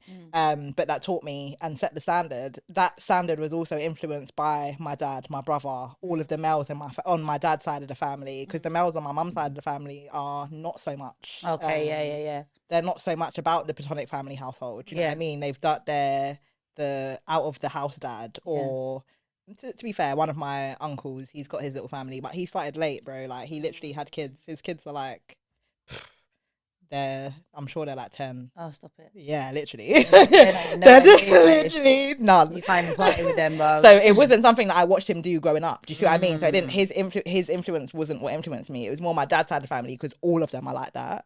So I'm grateful that I've had that, because it's helped to mold that standard. Yeah. Because I've seen it growing up as well. Facts. No, I hear that. I've definitely feel like having that standard is important. And also influential. Like, I feel like our families have influenced us in so many different ways. Like, when it comes to, I know we think about things like music, fashion, all of that kind of stuff. Like, I feel like they've influenced in that way. Like, I'll give you a prime example. Shout out to my brother, yeah. Well, this is I call him my brother. He's not my blood brother, but he is someone that I grew up with from a very young age. So myself, Sharita. So Sharita, I don't know if you've noticed, but sometimes I call Sharita my cousin. I don't know if you've actually noticed that. Oh, pay attention to me, woman. Sorry. But it's so weird because when we were growing up, we used to call each other cousins, even though we weren't, but it's just because we were so close. So my mum, Sharita's mum, God rest her soul, and one of my other aunties, they were like a little trio. And all the kids used to hang out together. So we always used to call each other cousins. Yeah. And then one of my auntie's kids, we used to call him our big brother, because he taught us so much about rap growing up. Like our first our first kind of like hip hop tunes and stuff that we knew, like, was all from him. Yeah, literally, like, yeah, you see like your older siblings, like your Yeah. cousins or whatever, and they're listening to, like, he used to listen to Nas, Tupac, like Biggie, all of that. Like, we learned all of that from them growing up. So I feel like the music that I listen to now, like the influences and the people that I listen to, are all from them, from the family. Like, even my mum and dad. Yeah, so my dad's a musician. Like, he plays every instrument under the sun. Really? He makes music, he That's does producing, amazing. like, he does it all. Like, he's still out here trying to get his big break. Shout out to my dad, you get it there one day, Dad. Listen, don't give up. Sick. He's in his 60s and he's still going for it. I tell him, don't give up. I love that. But my dad's a musician, so I've always grown up around music, and I've grown up around every type of music. I did not know this about you, by Did the you way. not? No. Okay, yeah. So We have so much in common. I know, it's crazy, isn't it? That's crazy. But yeah, so I've always grown up around music, and like, even if you go to my dad's house, he's got a like a storeroom full of records. Like, we used to listen to the records, and like like me and my cousins and that, like, we used to listen to all these different types of music. So the way I see music, and even like when it comes to relationships, I have to relate to you on that level when it comes to music. If you're one person that just listens to, like, don't get me wrong, and this is going to be really, I mean, it might be controversial, but I'm not a fan of trap music, only because, like, I like little bubble here and there, but only because music ain't what it used to be. Like, it's not what it used to be. Like, and hearing what everyone's doing at the moment in comparison to what used to like what we used to listen to, it just doesn't hit the same. Like, I'm an old school R&B type of girl, innit? Like, I'm trying to hear all of them old school, like, boy bands, the Jodeci's and all of them. Like, I'm that kind of person. And if I can't relate to you on that kind of level, I'm not saying you should like it, but if I can't relate to you on that kind of level, it's a bit difficult for me to kind of have a conversation with you. So yeah, I just feel like music's it's played a huge part in my family. The Sundays, my mum used to wake up early, blast the reggae and be cleaning, and it's time for me to get up. And if I'm not up, it's problems. So so that is the kind of life that I grew up in. Yeah. So music's been a huge influence on how I kind of, how I even run my day to day. I don't go a day without listening to music. Like, I don't go a day. You know what I've noticed as well? Whenever if I'm ever in like a weird mood, if I ever feel myself getting in a weird mood, or if I ever start questioning myself, like, at the moment, I'm just going to be vulnerable with you guys. At the moment, I am struggling with my situation, and I'm not getting to where I want to be quick enough. Yeah. And it's not, I'm just being impatient in it. Like, there's nothing I can physically do to get there quicker. There's literally nothing I can do. If I could do it, I'd be doing it, but nothing. I just have to ride this part out. You get there. And it's frustrating. So every time I feel that frustration coming, I just have to listen to music. Yeah. But I listen to, sometimes I just have a party. Do you know what I mean? Like, sometimes it's party time. Sometimes I want to listen to like some uplifting music. So I listen to a lot of it's like soul, but it's like a lot of affirmative music. So there's a lot of affirmations in it. I also listen to a lot of reggae. Sometimes I'm not gonna lie, I listen to trap. I'm not gonna lie, I love UK music. I absolutely love all of that stuff. But yeah, just I find that music really can change my mood. 100%. Like, completely. So I completely relate to that. And similar to you, like, my dad's a DJ, so I've grown up around music. And my mum just loves music. Like, same. She always has. And so my mum's got this thing where she likes a song, she'll play it like on repeat. There are certain songs that I literally know word for word. Mariah Carey and Busta Rhymes, I know that song word for word because my mum, she played. I've literally probably heard it 15,000 times. I hear that. Florence and the Machine. If you don't even know about Florence and the Machine, they're like some down your mum likes Florence and the Machine. Literally, bro, there's one of their whole albums. I literally know the whole album. At one point, I even downloaded it myself because I was like, I actually kind of like it now. You was tired of it, and now you like it. That's literally what our parents do to us. Literally, but my mum is like, if she likes a song, it's a repete situation. It's repeat. repeat. She's not letting it go. She's literally for the day.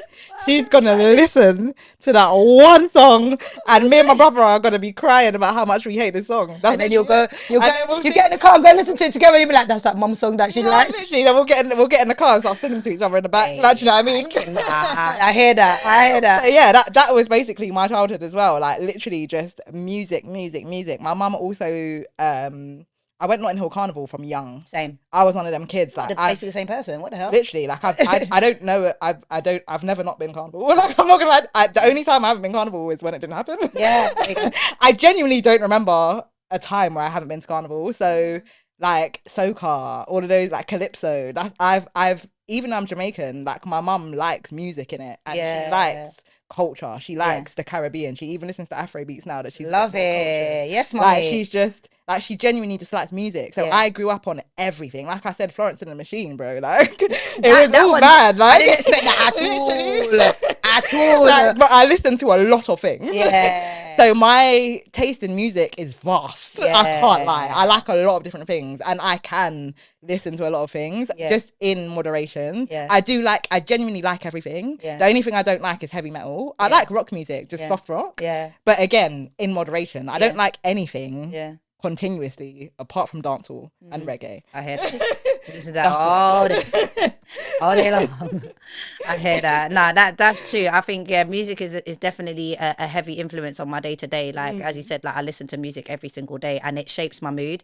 Like I do listen to, like, obviously, like recently especially I've been listening to a lot more audiobooks because I think I've been telling you about this. I don't have a long commute to work, so I only have a minute, if that. Do you know what I mean? Like I've got a minute, so I can't listen to a audiobook or a podcast on my minute walk because just intro. So this podcast is called, and that's where it stops because I cannot listen to any more because I'm literally 30 seconds across the road. And your job doesn't allow you to. This is it. So I can't. I'm on the phones all day, so I can't even do all of that. So I don't have any time whatsoever. But yeah, like when I listen to, I have to pick a song that I want to listen to on my way to work, and that song really shapes my day. And I tell you what, since the beginning of the month, I've been like, I've had a little mantra. So when I walk to work, I just say, today's going to be a great day. Today's going to be a great day. It's going to be a fantastic day. Like I'll gas myself up. I'll be like, just, you know what? This is going to be the best day ever. Yeah. Like you don't even know how good this day's going to be until you get there. You know, the day's already done. Like, do you know what I mean? I'm that person. I have to do that before I get out of bed. Yo. Like I literally, if I don't do that before I get out of bed, I'm probably not going to get out. I'll just be like, meh, tomorrow. Luckily for me. I'll get to work tomorrow. Yeah, I'm not doing it. I genuinely have to hype myself up to start my day. I'm like, especially now that I have a job. Like when I didn't have a job, like don't get me wrong, like I'm waking up. I'm just waking up. I'm not gonna lie. I'm waking up when I'm awake. But now that I'm waking up with an alarm, then, I genuinely have to pump myself. I have to listen to music in the morning. I listen to like motivational music, and then I listen to The Stranger's Secret. I literally have to like pump myself up. Otherwise, give myself the start, because exactly like you said, I need to be on a high. Because the reality is, once I go in there, you lot are just gonna slowly knock me down. Trust me. So if I come in on a mediocre or low level, I'm gonna end my day low. I'm not trying to have low vibration. I need high vibrations. That's it. So I gotta make sure my vibrations are high before I enter this place that is just gonna bring me lower. Facts. Yeah. I mean, luckily for me, I do have a lovely, lovely alarm every single morning, which is my daughter. Grand rising, mummy. How was your sleep? That's what she asks me every single morning. We love that. She does every morning. Grand rising, mummy. How was your sleep? Did you sleep well? All right. And then I know if she doesn't do it, she's had a bad sleep. Aww. So I know I need to be like, Kalila, what's going on? How was your sleep? I didn't sleep. It was too hot. Like, do you know what I mean? It's just like, I'm lucky that I have, like, for me, that is my obviously motivation to wake up, isn't it? Like I have to, because I think to myself, oh God, if I don't go to work today, then I'm just not gonna. And do you know what I mean? It just becomes a spiral. But again, it's just using things like music as an influence to start my day is something that I've always done, and Kalila knows it as well. We used to listen to a lot of, I don't know if you've heard of Lundrell. Yeah, I listen to it. He's one of the people that I listen to. I love Lundrell. I can't remember her name. It's like Geminel. I don't know how to say it, but I love it. Lundrell, Geminel. Like, if anybody wants a list from me, there's bare people. Like, that's what I mean when I say like the affirmative, motivational music. Like, he's got bare affirmations in his music. So many. Like, and that's what I listen to in the morning. I listen to all of that, and then I listen to the straight. My mornings are high vibrational. Have to. Like, serious. Have to. But I also feel like as well, not just your mornings and what you listen to are going to be an influence. I realized that now when I go to work. Before, I used to be very, like when I first started the job, I used to be very I would say casual with the way I used to dress. So like I used to be like, oh, I'm just gonna wear, jeans and a top, because my work is quite laid back. Like you can wear jeans, you can wear trainers, like they're not really bothered because you're not seeing people face to face, like call center vibes. So they're fine with what you wear. What I started doing now is I was like, right, I need to look the part, because then I feel the part. And if I've done the vibrate the affirmations and things like that and get myself on that higher vibrations, then I'm unstoppable.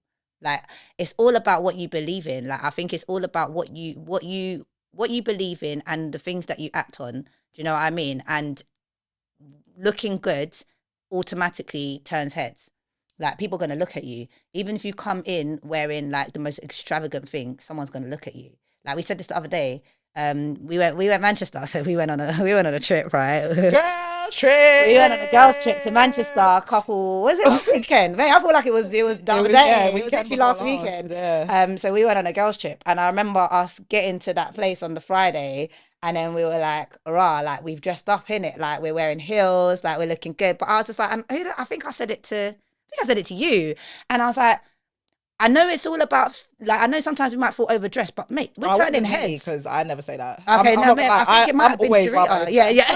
So, yeah. I'm always overdressed and underdressed. 100%. So I don't mind. You lot can look at me if you want. And the thing is, like, I say that knowing I'm actually quite self-conscious. Yeah. So when I say, like, you lot can look at me if you want, I'd rather you look at me because I look good. Like, not because I look bad. Yeah, 100%. But yeah, that I feel like that like just dressing up makes you feel good, and it makes you, people address you.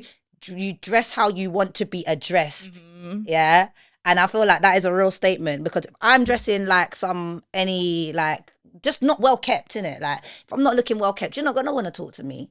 And how's that gonna help me in the long run? It's not. Do you know what I mean? And how you present yourself, especially as I've learned that as somebody who wants to be a business owner and be an entrepreneur, I want people to be able to trust me. Yeah, people don't trust, not that people don't trust someone that's looking bummy, but they don't. You know what I mean? You have to have a certain standard for people to be able to be like, oh, actually, yeah, I trust her because I see what she's doing. I see how she's moving. Like I can see what she's doing. If you're moving a certain way but saying that you're doing one thing but you're acting or looking a different way, nobody's going to believe you.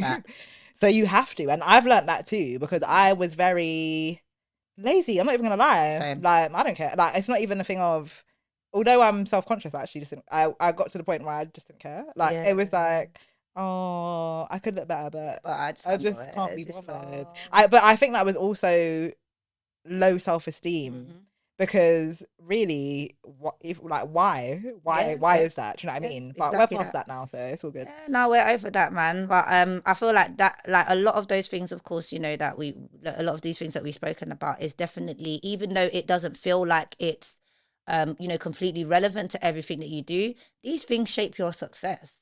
Like the music you listen to, affirmations in the morning, that's going to start you off, with the best day.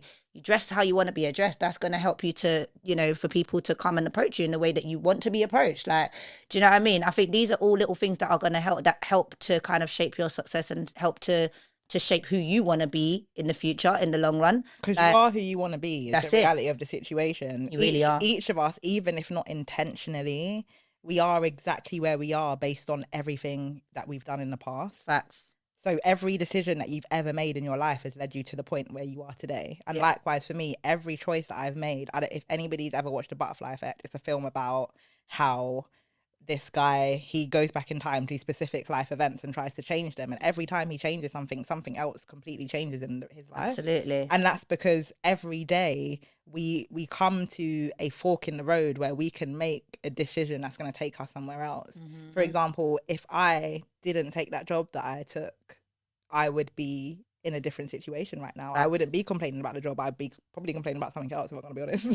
But I would be in a different situation, and that would have shaped where I am and where I'm going. So every decision that we make has a different ending, has a different ending. It shapes where we go. So we have to take responsibility for that and start to make the decisions that are going to take us to the place that we want to be, rather than just stumbling through life thinking that actually how, speaking from my own experience, I used to think about the future, but not in the way that I do now. I Facts. didn't think about how every single little thing that I do affects my future. I didn't think about how what I listen to in the morning affects my future. I didn't think about how what I read affects my future. I didn't think about how the people that I spend time with affects my future. And I knew it. Like we always know that you are a product of the people that you spend the most time with, but I didn't know it. Do you know what I mean? Yeah. It was only getting to a point now where I actually understand that I actually have to spend time with people that are in the situations that I want to be, or in the position that I want to be, if I want to be there, that I now make sure I'm taking the action to get there. Before, I was living blindly thinking that it was just going to happen to me. It's not going to happen to me. Nope. The most successful people in this world, most of them have not had circumstances that were in their favor. What they've actually done is created the circumstances that are in their favor. But from the outside, it looks like it was easy. We all think it's easy, but it's not. You have to create the circumstances that you want to get the life that you desire. And that's one of the biggest lessons that I've probably learned, and why I am who I am today, and why I try to implement things. So like personal development, like everything that I say is because I've read it. Yeah. Like I don't anything you hear me saying, I'm not just talking poop. Yeah. Like I literally just I don't speak on anything that I don't know. I always say this because I don't want to be giving out like non-factual information. Like I only tell you things that I know for sure. Do you know what I mean? I'm telling you because I've read it, and not in one book. I've read it in several books. So it's been backed up and backed up and backed up and proven. So everything I'm saying because I know it and I'm doing it. Do you know what I mean? I'm speaking from my own experience as well, and how I've been able to grow. And we're not where we want to be yet, but we're definitely on our way there. And like I said before, like I'm at a crossroads right now. So I'm just like, what do I even do? I feel like I'm doing everything. I'm still not getting there. Well, so give yourself credit. Yeah, definitely. But we're all going through our own different things. And exactly, sometimes we do have to give ourselves credit. Have to. And just appreciate where we are. So personal development is definitely something that I've learned about throughout my time. 100%. And will continue, like now that I'm aware of it, I'm very self-aware, and I think that's something that I wasn't before. I didn't like. I could be upset about something, like like when you're PMSing, you're upset, and you're like, I don't know why. I know why I'm upset every time.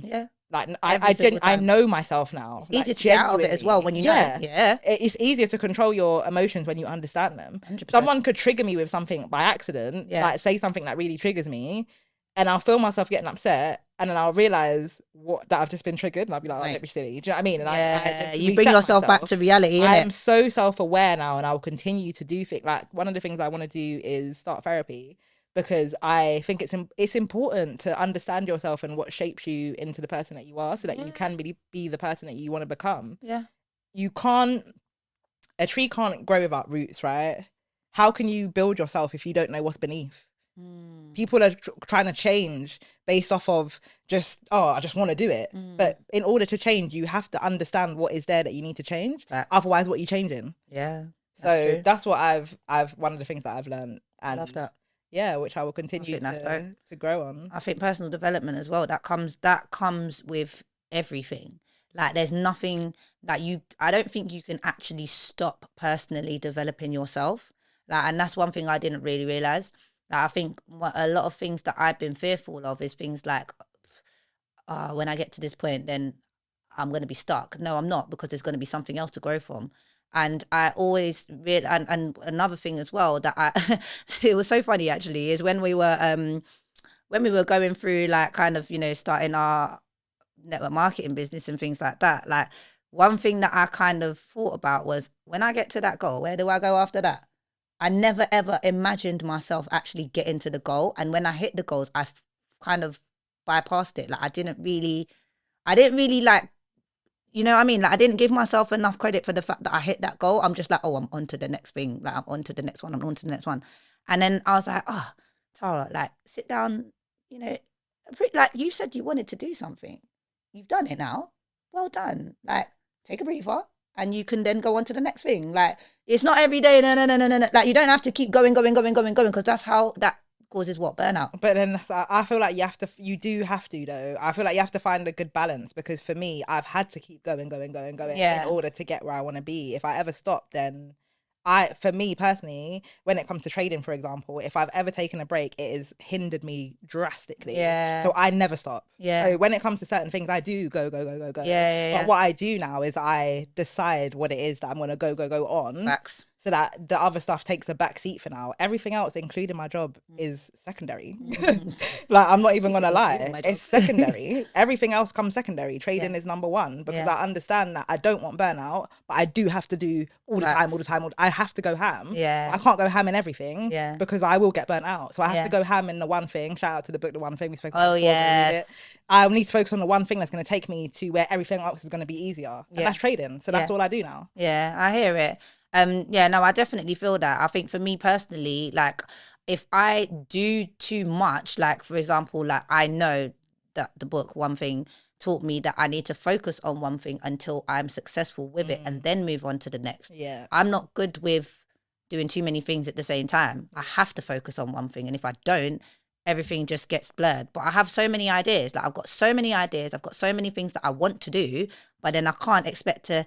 What I learned was, you've got one idea up here, and that's going to actually help all those other ideas come to light. So, like, for me personally, it's, you know, my events. Like, once that really takes off, that's going to open doors for everything that I want. Do you know what I mean? That's going to open doors for every single thing, every other idea that I have, because it's just going to be much easier because I focused on that one thing and I've got it done. So, like, even for me, like, when I'm saying, like, kind of like not kind of slowing down, it's just like, for example, I remember when I kept saying, and I think I probably mentioned this in the previous podcast, but I kept saying, I want to move. Like, when I moved and I got there and I was there for like 3 months, and then I don't know. Shout out to Nina. Like, I love Nina so much, you know. Literally, like, I massive, huge shout out to Nina, because we love Nina because she is genuinely God's people. Like, I don't even know how else to describe her. She is God's right hand woman. Do you know what I mean? That is a perfect, like, accurately. Listen, she's God's people. Like, she was put on this earth to help. She's here doing God's work. I tell you that for free. But shout out to Nina, because I remember her saying to me, Tara, you've moved. I didn't even know. How come you didn't tell anybody? That's the goal that you said that you were setting out to do. Like, and then, you know, when you have to kind of take a step back, and I was just like, like, actually, I've been wanting this for so long. Now I'm here. I'm not even appreciating the fact that I'm here. That's what I'm saying. We have to give ourselves credit for what we have done. Because I said this to you the other day with the trading. I said, girl, you are a lot further than where a lot of us are at as well. Like, do you know what I mean? Like, and I get that. No, you're not going to do that. I know you're not going to do that. No. That is not a good example. Not today. We're not going to do that. Like, you know, I'm always like, you're a realist. And we had this conversation the other day. And for me, I heard you, like, when you said, I'm a realist. And I get that. But also, I'm very, like, I'm an optimist. I try and be as real as I can, but sometimes it don't always work. But I'm also very optimistic. And I'm also very, like, your life is too short not to give yourself flowers, girl. Yeah, but the thing is, I think that's the difference with me, though. Just because it doesn't look like I'm taking my flowers, I am. Yeah. I'm taking my flowers. Yeah. But when I get to, like, I need what I need. Yeah. If anybody can relate with me, then let us know in the comments. Yeah, I hear that. Need to live a different life. Yeah. This job is not like it's the whole working environment. Everything about it is not for me. Like, I can't even express, like I said before, like, the spontaneous combustion. That's the only way that I can genuinely describe how working makes me feel. Yeah. It's not a desire. Yeah. It's a requirement. I hear it. To bust case. Like, and not from this job. I need to bust case from the rat race, and it's a goal that I've had for a long time, and I know that I'm like the closest I've ever been. Like, and that's why I think that's why it's so frustrating, because I'm so close. Yeah, but it's the closest I've ever been to literally being able to say I will never have to work again, and that's where I've always wanted to be. And I think it's because I'm so close, but I'm not there. That it's like, until I get there, nothing anyone can ever say to me will be, I know how well I've done. I know how well I trade. Like, I'm never going to take that away from it. I'm an amazing trader. I've said it before. Say it, girl. And I say it with, like, confidence, because I know it. I genuinely know it. But until I have, like I said, I don't talk on things that I don't have, like, experience in. Until I have the results to prove it and to back me up and to, like, that's when I will feel complete. Because I'm not, like, until I get there, like, don't get me wrong, I know that I'm doing well. Like, that's why I will never, I'll never be like, don't get me wrong, I have periods of frustration, but a couple of years ago, I would be down, like depressed, like crying at home. Like, do you know what I mean? Like, I would be, that's what I'm saying, I'd be the progress, stressed. though. Like, do you know what I mean? I would be genuinely down. I'm not down on myself, but I know that I'm not where I want to be. Like, this ain't it. Like, for some people, this may be like, but for me, no. Yeah. I've got a lot more to do. And even today, I was talking to my dad, and it's just like, there's so many things that I want to be able to, it's not just about me. Yeah, that's the thing. Yeah, like there's so many things that I'm doing, and it's good for me, but it's not just about me. I've got 2 parents. I've got a third parent that's not really my parent, but is always looked after me. These are people that I have to think about what I'm gonna do for them. What am I going to do for them after what they've done for me? Facts. Because that's what I'm thinking about, how I'm going to repay them. Yes. What am I going to do for my younger siblings to make sure that they never grow up how I had to grow up? Facts. What am I going to do for them to make sure that if my little sister Serena, for example, she's 4, like I said, if she wants to go uni, I'm paying for that tuition. Nobody else is paying for that. That's on me. Nobody else has decided that. I have. So until I'm there, like this ain't, I was gonna swear then, but this ain't it. This ain't it. This ain't ish. Like this literally ain't ish. Like I do give myself the flowers, but I'm not one to. Why am I congratulating myself for doing what I should be doing? Like that's why I see it. Like this is. And that don't make sense to me. Like this is the goal. I should be doing that. Don't get me wrong. I'm gonna enjoy the process. Like I once I passed my life funded, like I treated myself to something. Do you know what I mean? Yeah. But I'm not gonna go crazy because that's not the goal. Yeah. Like if I do that every time, I'm just gonna set myself back every time. Yeah. I just have to keep on going because I want the goal. Yeah. like I said, that's just how my mind. Yeah. I think that is definitely where like we differ in that sense, because I'm very like certain things motivate and drive me. Do you know what I mean? Like for me, obviously, the biggest motivation in my life is my child. But also, I also need to, there's a certain level that I need to show her. Like I realized when I was going, and I wasn't taking that time out, I wasn't doing my best for her. Do you know what I mean? So for me, it's like, if I was by myself, I probably have that same like mentality that you have. Like I'll probably be like, no, mate, like I'm not like, what excuse do I have? I ain't got an excuse. Like I ain't got no reason. Like being a parent hold you back from your goals? I wouldn't say hold you back. I wouldn't say it holds me back or even slows me down. I think what it is I have to make sure that there is, I want to say a balance, but it's not a balance really. It's a point where I'm going to say to her, which I have done in the past, this is what mummy's doing. We have to do it this way. However, in the long run, it's going to help us. Do you know what I mean? So it's just that explanation as well. But one thing I realized with children is that you can't replace memories. Do you know what I mean?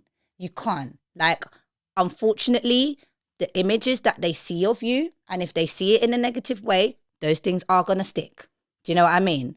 And I know for a fact that if I kept going the way I was going, because I was really, like, there was a point where I was going really hard at just really trying to make, entrepreneurship and all of that, like we spoke about in the podcast, like I was really trying to make it work for me. But can I interject and just give you my opinion on that?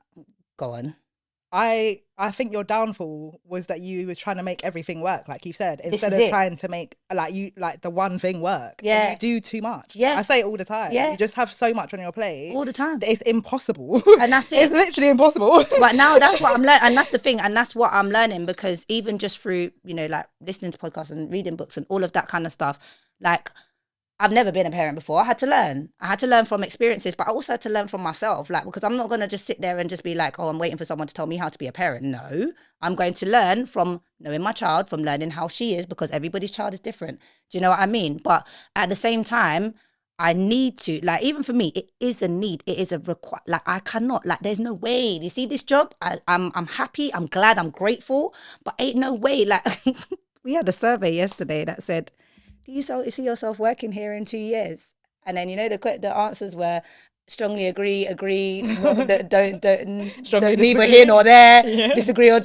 And I said, Tara, this is your chance to be honest. Do you know what I mean? And I sat there and I said to my work colleague, and I was like, do I tell the truth or do I not tell the truth? Like, and she was like, remember, it's anonymous, so you better tell the truth. So I was like, I literally answered the way I answered. I ain't going to say it right now just in case, but I answered the way I answered, and I knew exactly what my plans are and what my goals were. So I was just like, all right, cool. I know where I'm supposed to be in 2 years. I know exactly where I'm going to be. But that, a question like that really made me think, rah, like, If I'm here in 2 years, there's two things that it could be. It could either be because I've become complacent and I've said, you know what, the money's good, let me just stay, or I've got a bigger goal in hand. Do you know what I mean? Those are the only two things like that can be happening. So I was just like, all right, cool. It is what it is. I definitely know that when it comes to the journey of entrepreneurship and also just becoming, you know, personally developing myself, like it is a journey that I am taking with my daughter, but I also have to make sure that the things that I think it also comes down to the way I was brought up, the things that my mum wasn't able to do because she did have to run that, you know, the household on her own, is the things that I wanted to make sure I give to Kalila. And sometimes I would prioritize that over myself. And I don't feel guilty for that. Yeah. I don't, because my daughter has some of the best memories that she knows. Mum was doing this, but at the same time, she was still able to take me here. Yeah. I went here with mum. I did this with mum. She did this. She did that. She's got stories for days that an 11-year-old wouldn't have that as a typical 11-year-old. Do you know what I mean? She's been places. My daughter's traveled to over 10 countries in her life. Like, do you know what I mean? I hadn't even traveled to more than one when I was 11. Yeah. So I'm just giving her the experiences and the memories that I can give her. But at the same time, I know what I need to do. And as you said, is not take on too much. Now I have the one thing I'm focusing on, girl, that I'm not stopping until I get that. It's I can feel it. I feel it. But I know that I just need to just make sure I go hard. And that's really like, personal development comes well into that, because I had to really condition my mind. You know, it's all about conditioning your mind to actually become that person you want to be. So yeah, it's really, I mean, we've covered a lot today. We've covered a lot of things today. We have covered a lot of things and today. I don't even think we've covered as much as we could, but I definitely feel like we need to, you know, talk about what's coming next. Do you know what I mean? Like, there's so many things that we've got coming up. We've got also, we've you know, we've spoken about the things that we've read. Like, we talk a lot about Atomic Habits, and I think that's a really, like, if you haven't bought the book by now, and we've been talking about this for how many seasons, like, how many episodes now? 6 episodes? So if you ain't bought the book, yeah, I don't know what you guys are doing in it, because that book, or listen to the audio. Like, go and listen to the audio if you don't want to get the book, if you're not a reader. You don't listen to the audio like me, because I'm lazy. Yeah, I bought the book, you know. Just let him talk to me. I like having people tell me a story in it. Oh, you're laughing. I'm serious. Talk to me. Tell me that story. Said I like a bedtime story. She likes to drive on a bedtime story, guys. A bedtime story. You can tell me it in the morning too. Yeah, but I mean, like, talk to us. Okay, tell me one thing, because you read Atomic Habits before I did as well.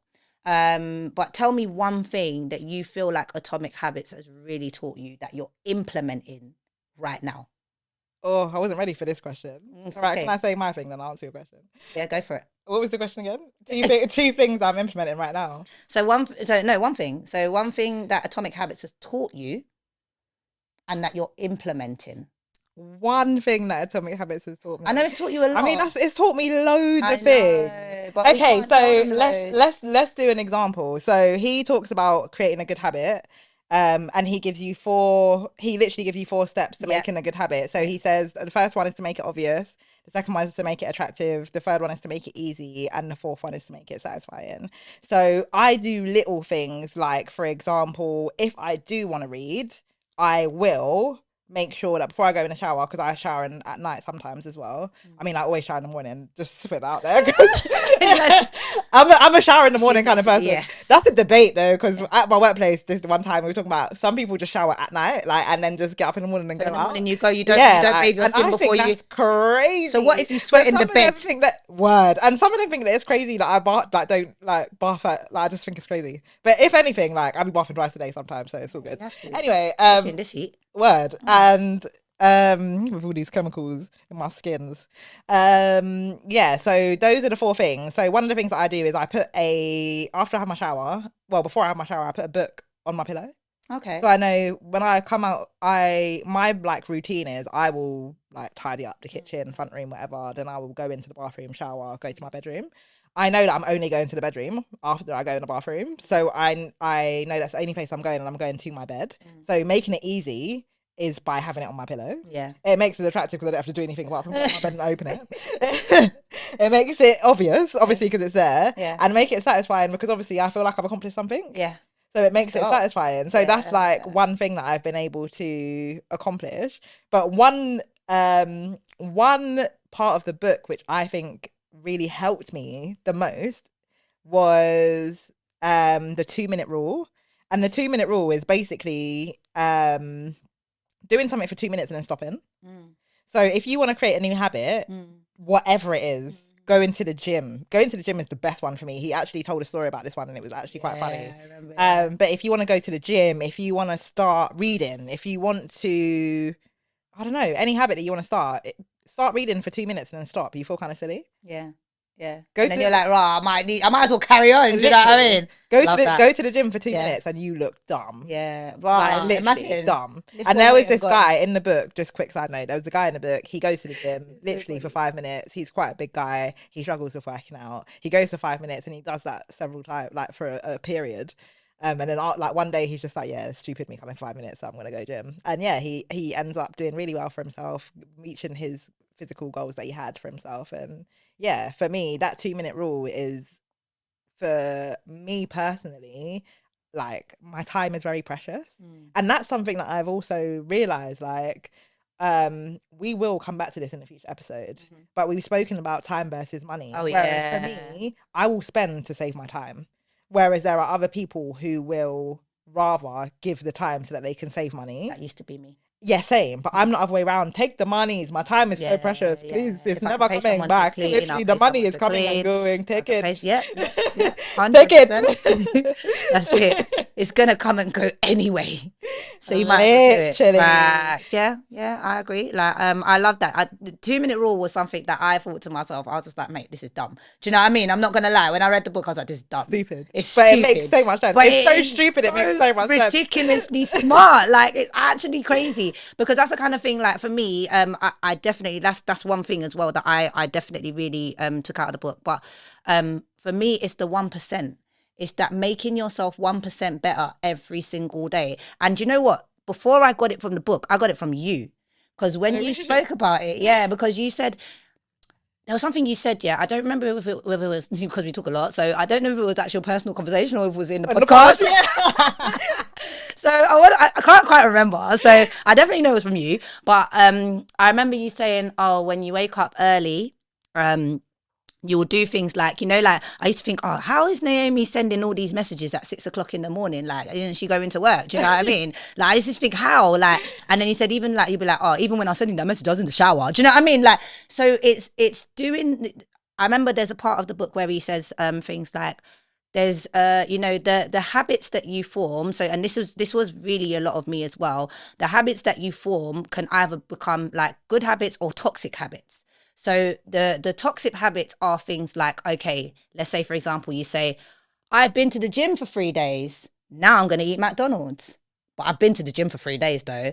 No, because if you keep doing that, that is then taken away from the actual good stuff that you've done. So instead of you thinking that you should reward yourself for those little things, and I feel like that's comes down to what you said as well earlier. But you know what? I didn't even think about that, but I could have got that from the book and not even realize. Do you know what I mean? Like, yeah, but it's in. You see what I'm saying? You've already implemented it. There you go. But it's like that thing. That for me was doing that thing that is 1% better every single day. And I've started doing it now. Like, for example, I will wake up and I'll be like, right, what didn't I do yesterday? Or what do I need to do today that I can get done now? Or what can I do at the same time as doing this? Do you know what I mean? So what I've started doing is little things like, and also just even like leading by example. Like, so if I'm doing something 1% better every day, I tell Kalila to do it too.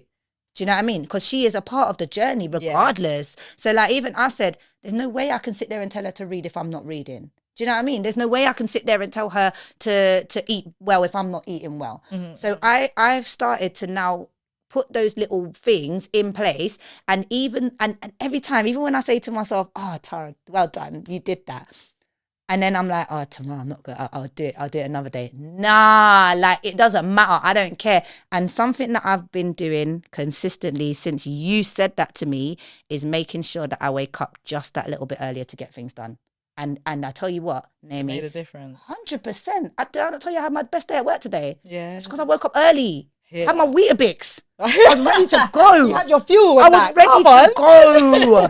I smashed it today. Like, literally, like, I'm not going to lie. Like, shout out to my manager, because she was just gassing me up today. She's like, I feel like you're going to have your best day ever. I said, I know I'm going to have my best day ever. Like, the little things that you do, that book, it's really just changed my outlook on habits, because I've had such bad habits growing up. Same. Really bad. Lazy. I'm lazy as hell. Same. I was I don't lazy as claim it hell. anymore. Yeah, like I was, but now I'm But not I'm lazy not gonna anymore. lie to you. I haven't changed. Yeah, no. I will still do the bare minimum. Yeah. That's the reality of the situation. I am that kind of person. I want the results, but I want to get there by doing the bare minimum. I don't want to do too much. So that's what I want to do. Facts. And that's what I mean. I barely read, but I listen. If you look in my Audible, I've listened to so many audiobooks like several times. Yeah. But I don't want to read because it's long for me. Yeah. So, like I do, and that's what I think is important. Find out what works for you and run with that. Audiobooks works for me, so I run with that. Yeah. Like I don't bother. I don't kill if I'll be like, oh, I want to read 2 books this month, and if I don't, I know I still would have listened to at least 2. Yeah. I'm not gonna come and kill myself, please. I don't have time. I cannot. So work with what works for you. Yeah. Like find what is your thing. Yeah. Not everything works for everybody, but as long as it's like the thing that works for you, I think that's the most important thing. And I think James talks about that in the book as well. Yeah. Like there's different ways to build habits. Find the way that works for you. Like for me, habit stacking is the same thing. Like putting 2 habits together. Like I have to shower every day whilst I shower. If someone's messaged me, I'm gonna look at my phone. Yeah. I like to be in the water. I'm just gonna stand there anyway. Like I'm just gonna be standing there anyway. Might as well do it with my phone in my hand. Like habit stacking is something that has absolutely changed my life. And so yeah, I completely agree with that one. It's helped me so much. I feel like it's definitely shaped a lot of like, you know, the things that I do on a day to day, and also what is it, gratification, what is the word, Naomi? You know what I'm talking about? Delayed gratification, that's the one. So delayed gratification, he speaks about that as well, and I think that's a lot of the time when we don't do things because we want results and we expect them straight away. But those 1% of things, remember, if you do that 1% of things for 100 days, that's 100%. But this is what I'm telling you about my trading. So when you think I'm being hard on myself, I'm not. It's just that I'm waiting for the 100-day. I hear it. That's it. And he I'm not talks there yet. about that as well. I'm waiting for day 100. Yeah, like he says that about the candle. Was it something to do with a candle? And then it's like the heat, not a candle, sorry, the ice cube. And then he's talking about something to do with, if you the ice cube will not melt until it gets to like 30 degrees. But all that from 0 to 29, it ain't done nothing. But that moment it hits 30 degrees, it started melting. And that's what's going to happen in my life. Like, best believe it, guys. You lot will see me here, just here, frustrated. And one day you're going to see me here. My life is going to be And you're going to be like, well, I'm happy to. And that's why. It's because I understand delayed gratification now, where I didn't before. Yeah. I used to want results instantly. Yeah. Whereas I understand now that if I do that little every day, it's gonna make the big in the long run, and I can work with that. Like I'm happy to wait for that. I've waited for a lot less. Do you know what I'm saying? Definitely. So I can wait a little longer for a lot more. Yeah, 100%. I agree. But yeah, like I think definitely 100%. I know we're going to be talking about some different books as well, like going forward with the pod and everything. But Atomic Habits, like as I said, if you haven't read that book or if you've not listened to that audio, and you are number one, if you're a procrastinator, if you're someone that doesn't do things as much as you should, even though you know you should be doing it, read that book. And if you don't read that book, then it just goes to show that you just don't want to change. It's just straight up. The reality is there ain't nothing wrong with that either. Yeah. Like I already said, do your thing. Yeah. Do your thing. Yeah. Nobody else's thing. That's the thing. You got to decide what you want and go for it. And if you've decided, make that move, isn't it? If you are the person that is career driven and that's what you want to do, like you spoke about your sister, that's what she wants. And that's fine. There's no problem with that. If you're business driven and that's what you want to do it. But do it with 100% in it. Like put all your effort like into it. Obviously take those steps, but don't now decide because it's maybe too hard or it's not, it's not going the way you want it to go, or you're not getting exactly what it is that you want to get out of it. You're going to stop. You got to keep going. I think we wouldn't be here if we stopped what we were, like what our goals were, like what the things that we wanted to do. I think we'll probably be on different pages. Like, I'm not saying that we're on the same page about everything, but I think we would be on different pages about execution. The one thing we said we wanted to do was execute, and we did. And I think that comes down to our personal development, our reading, all the other things that we mentioned throughout this whole, like we've gone from so many different topics, but at the same time, they've shaped what it is that we're doing and where we're going as well.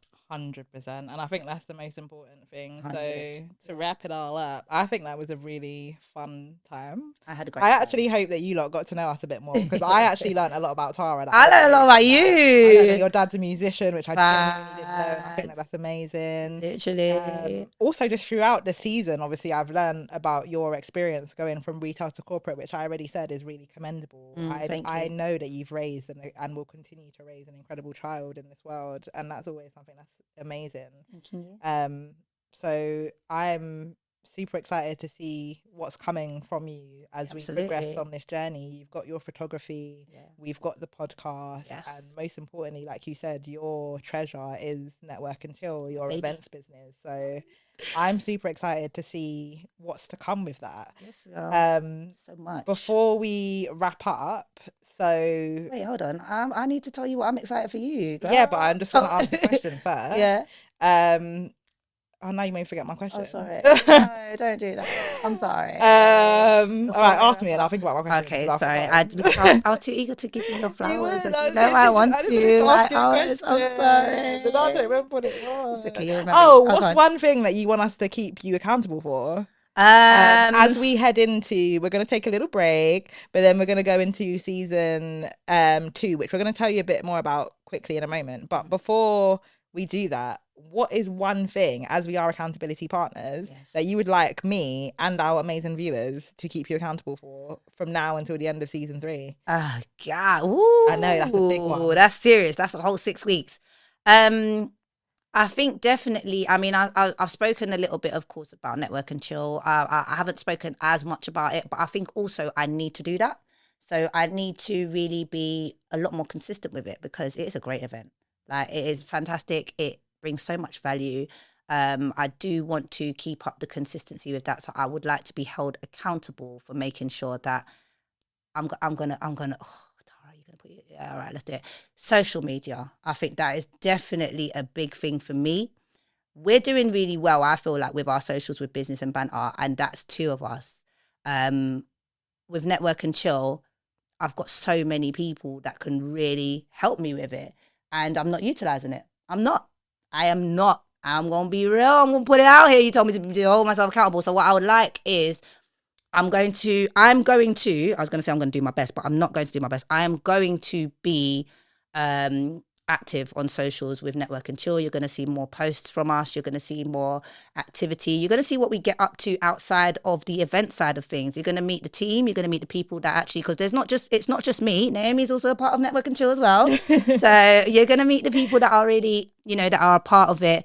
And also we're going to speak to a lot of the people that have previously been a part of it. And also we're going to talk about the people that are to come. So with my socials, I feel like that's the one thing that I'm lacking. But it's not that I can't do it. So I would like to, like, every week on a podcast, there's going to be some new content from not just Business and Banter, but Network and Chill as well. So that's my thing. I love that. So very much. We've noted that now. It's on camera. Oh God, I can't take it back now. Record. That's it. We're doing it. Yeah, no, we're doing it 100%. Like it's got the potential to be so much bigger than what people have already seen. So I'm here for it. Let's do it. Me too. I need that accountability. Let's get it.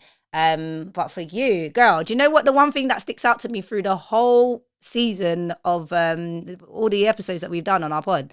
You used to do sweets. Like, that for me was something I didn't know, that you used to do the sweet treats. Oh, sweet cones. Yeah, I really like them though. I thought it was fun. I was like, that is something. I know it's such a small thing, yeah, but I was just like, I never knew that about you, and that's something that I was just like, girl, you better start doing that again. Like, that's good. Like, that is good. Like, and even like little things as well, like in terms of your coaching and things like that. Like, even like stuff about your mom, like saying that she used to do so many different things. You've grown up in a household that has been full of. I feel like I've learned about that. It's been chaotic. But it's chaotic, but it's helped you to kind of shape what it is that you want. You're so sure of yourself, and that's something I really admire about you. I know I don't want that. There you go. And I think when you know what you don't want, it's easier to go for what you want. And I really admire, all jokes aside, I admire that about you. And you help me, real talk, like, you actually help me to be accountable.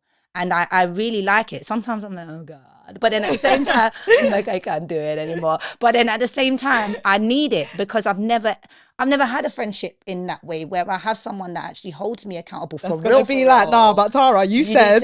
Yeah, no, but I need that because when it comes down to me making money, I'm gonna be like, Naomi, listen, you see that meal? It's going in your account because you told me that I should, and I did. All right, told me to be accountable. I'm doing it.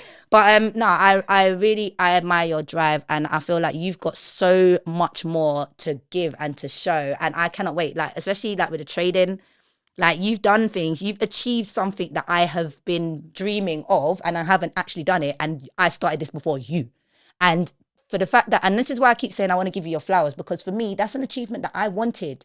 And I'm like, no, I'm gonna get it, but then I know, like, you're there. Do you know what I mean? You're there, like you've got it. So, girl, talk to me. I received the flowers. Thank you. Like you take them all. Like, but tell me what it is that you would like me to hold you accountable for, and not even just me, like the people that are watching. The people, yeah. Do you know what? This is gonna be so unconventional, but I really like food, yeah. I don't look like it because I'm really skinny. Shout out to the size 6 daters.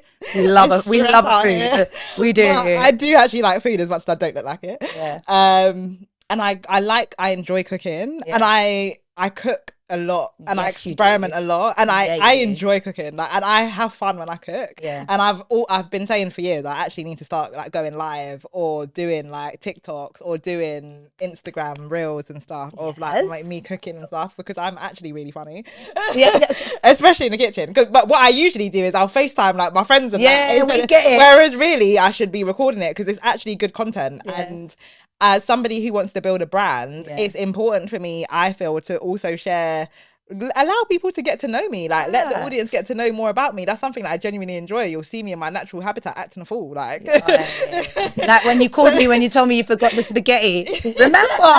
I was crying. Naomi calls me and she's just like, oh my God, Tara, like, so I made all my food, and imagine, I didn't even buy the spaghetti. And then I said to my cupboard and I was like, the spaghetti's not there. I think I had like bolognese and noodles. Yeah. And the thing is, like, that would have been such a funny episode. And like, and that's the thing, like, I literally will make things. Like yesterday I made teriyaki meatballs because I didn't have, I didn't because you didn't have. Because I didn't have. I've had to learn how to work with lack. Hey, I'm telling you. Listen, you're doing good. Serious. But that's what I want to be kept accountable for. I'm not gonna lie, guys. I will find, and it will be an extravagant meal out of whatever is left. It will make something good. Trust me, I've had Naomi's cooking. And Naomi cooks. She does not care what time of the night. Listen, I've been on the phone to Naomi. She's frying chicken at 1 o'clock in the morning. I'm like, Naomi, she's like, I have to eat good. I don't understand when people will be like, I can't have chicken for breakfast or rice. Like my stomach opens at a certain time. So it's 24 hours.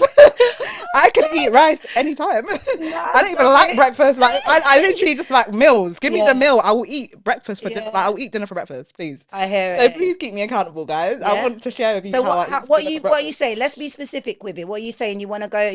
How much are you trying to go live? Like once a week? I'm saying at least once a week. Let's do like it. Serious, at least once a week. And I either need to do that or reels. I haven't yet decided how I want to go about it, whether I want to do the lives or reels. But I actually think I'd rather go live because you just see me in my natural habitat and it's funnier. And then I have less content to edit.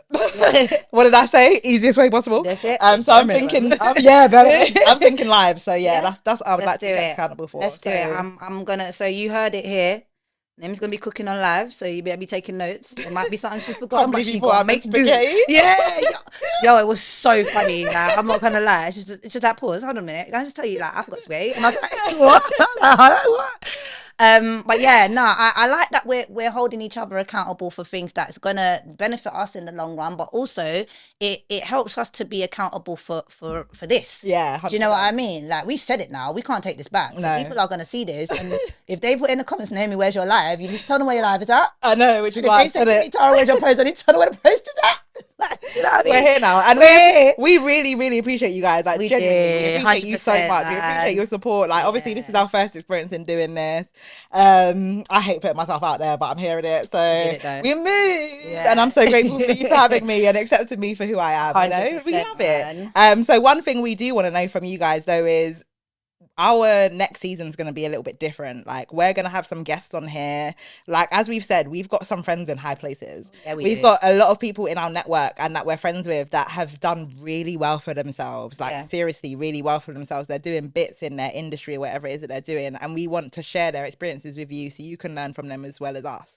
So we want to know, who would you like to see on our show as a guest in our next season? Because we're here for you, right? We want to do what you want. Yeah. So tell us who you want to see and we're going to do our best to make that happen. Yeah, absolutely. And, you know, don't hold back with the people as well. Like, I mean, we've spoken a lot about, you know, so many different topics, but if there's someone that you feel like would, you know, fit this kind of environment, you know, just tell us, let us know. We're happy to, first of all, check them out because it helps us as well to kind of know what it is that you guys want to see. And also we want to learn, like, we're going to learn from so many of these people, and it's going to be quite a different type of season. Like, even the things that we're going to talk about, there's going to be, you know, quite a wider range of things as well. Yeah. And of course we're going to bring some more banter as well. Yeah. As well as value. But yeah, I'm excited. I'm really excited. Definitely, please just make sure that you're following us on all our socials. We've got the same handle everywhere. It's business and banter. So just follow us on all socials. Like, we're friendly people as well. You send us a message. Tell us what you think. Tell us what you like. Tell us what you weren't really feeling. Tell us what, do you know what I mean? We want to be honest with us. We can handle it, man. We want to know what you want. We want to give you guys what you want. Absolutely. So yeah, please do let us know. As we said, give us your feedback. Like, comment on our posts, slide into our DMs, and we will catch you guys in season 2, baby. Hey, see you then. Bye. Until next time. Until next time.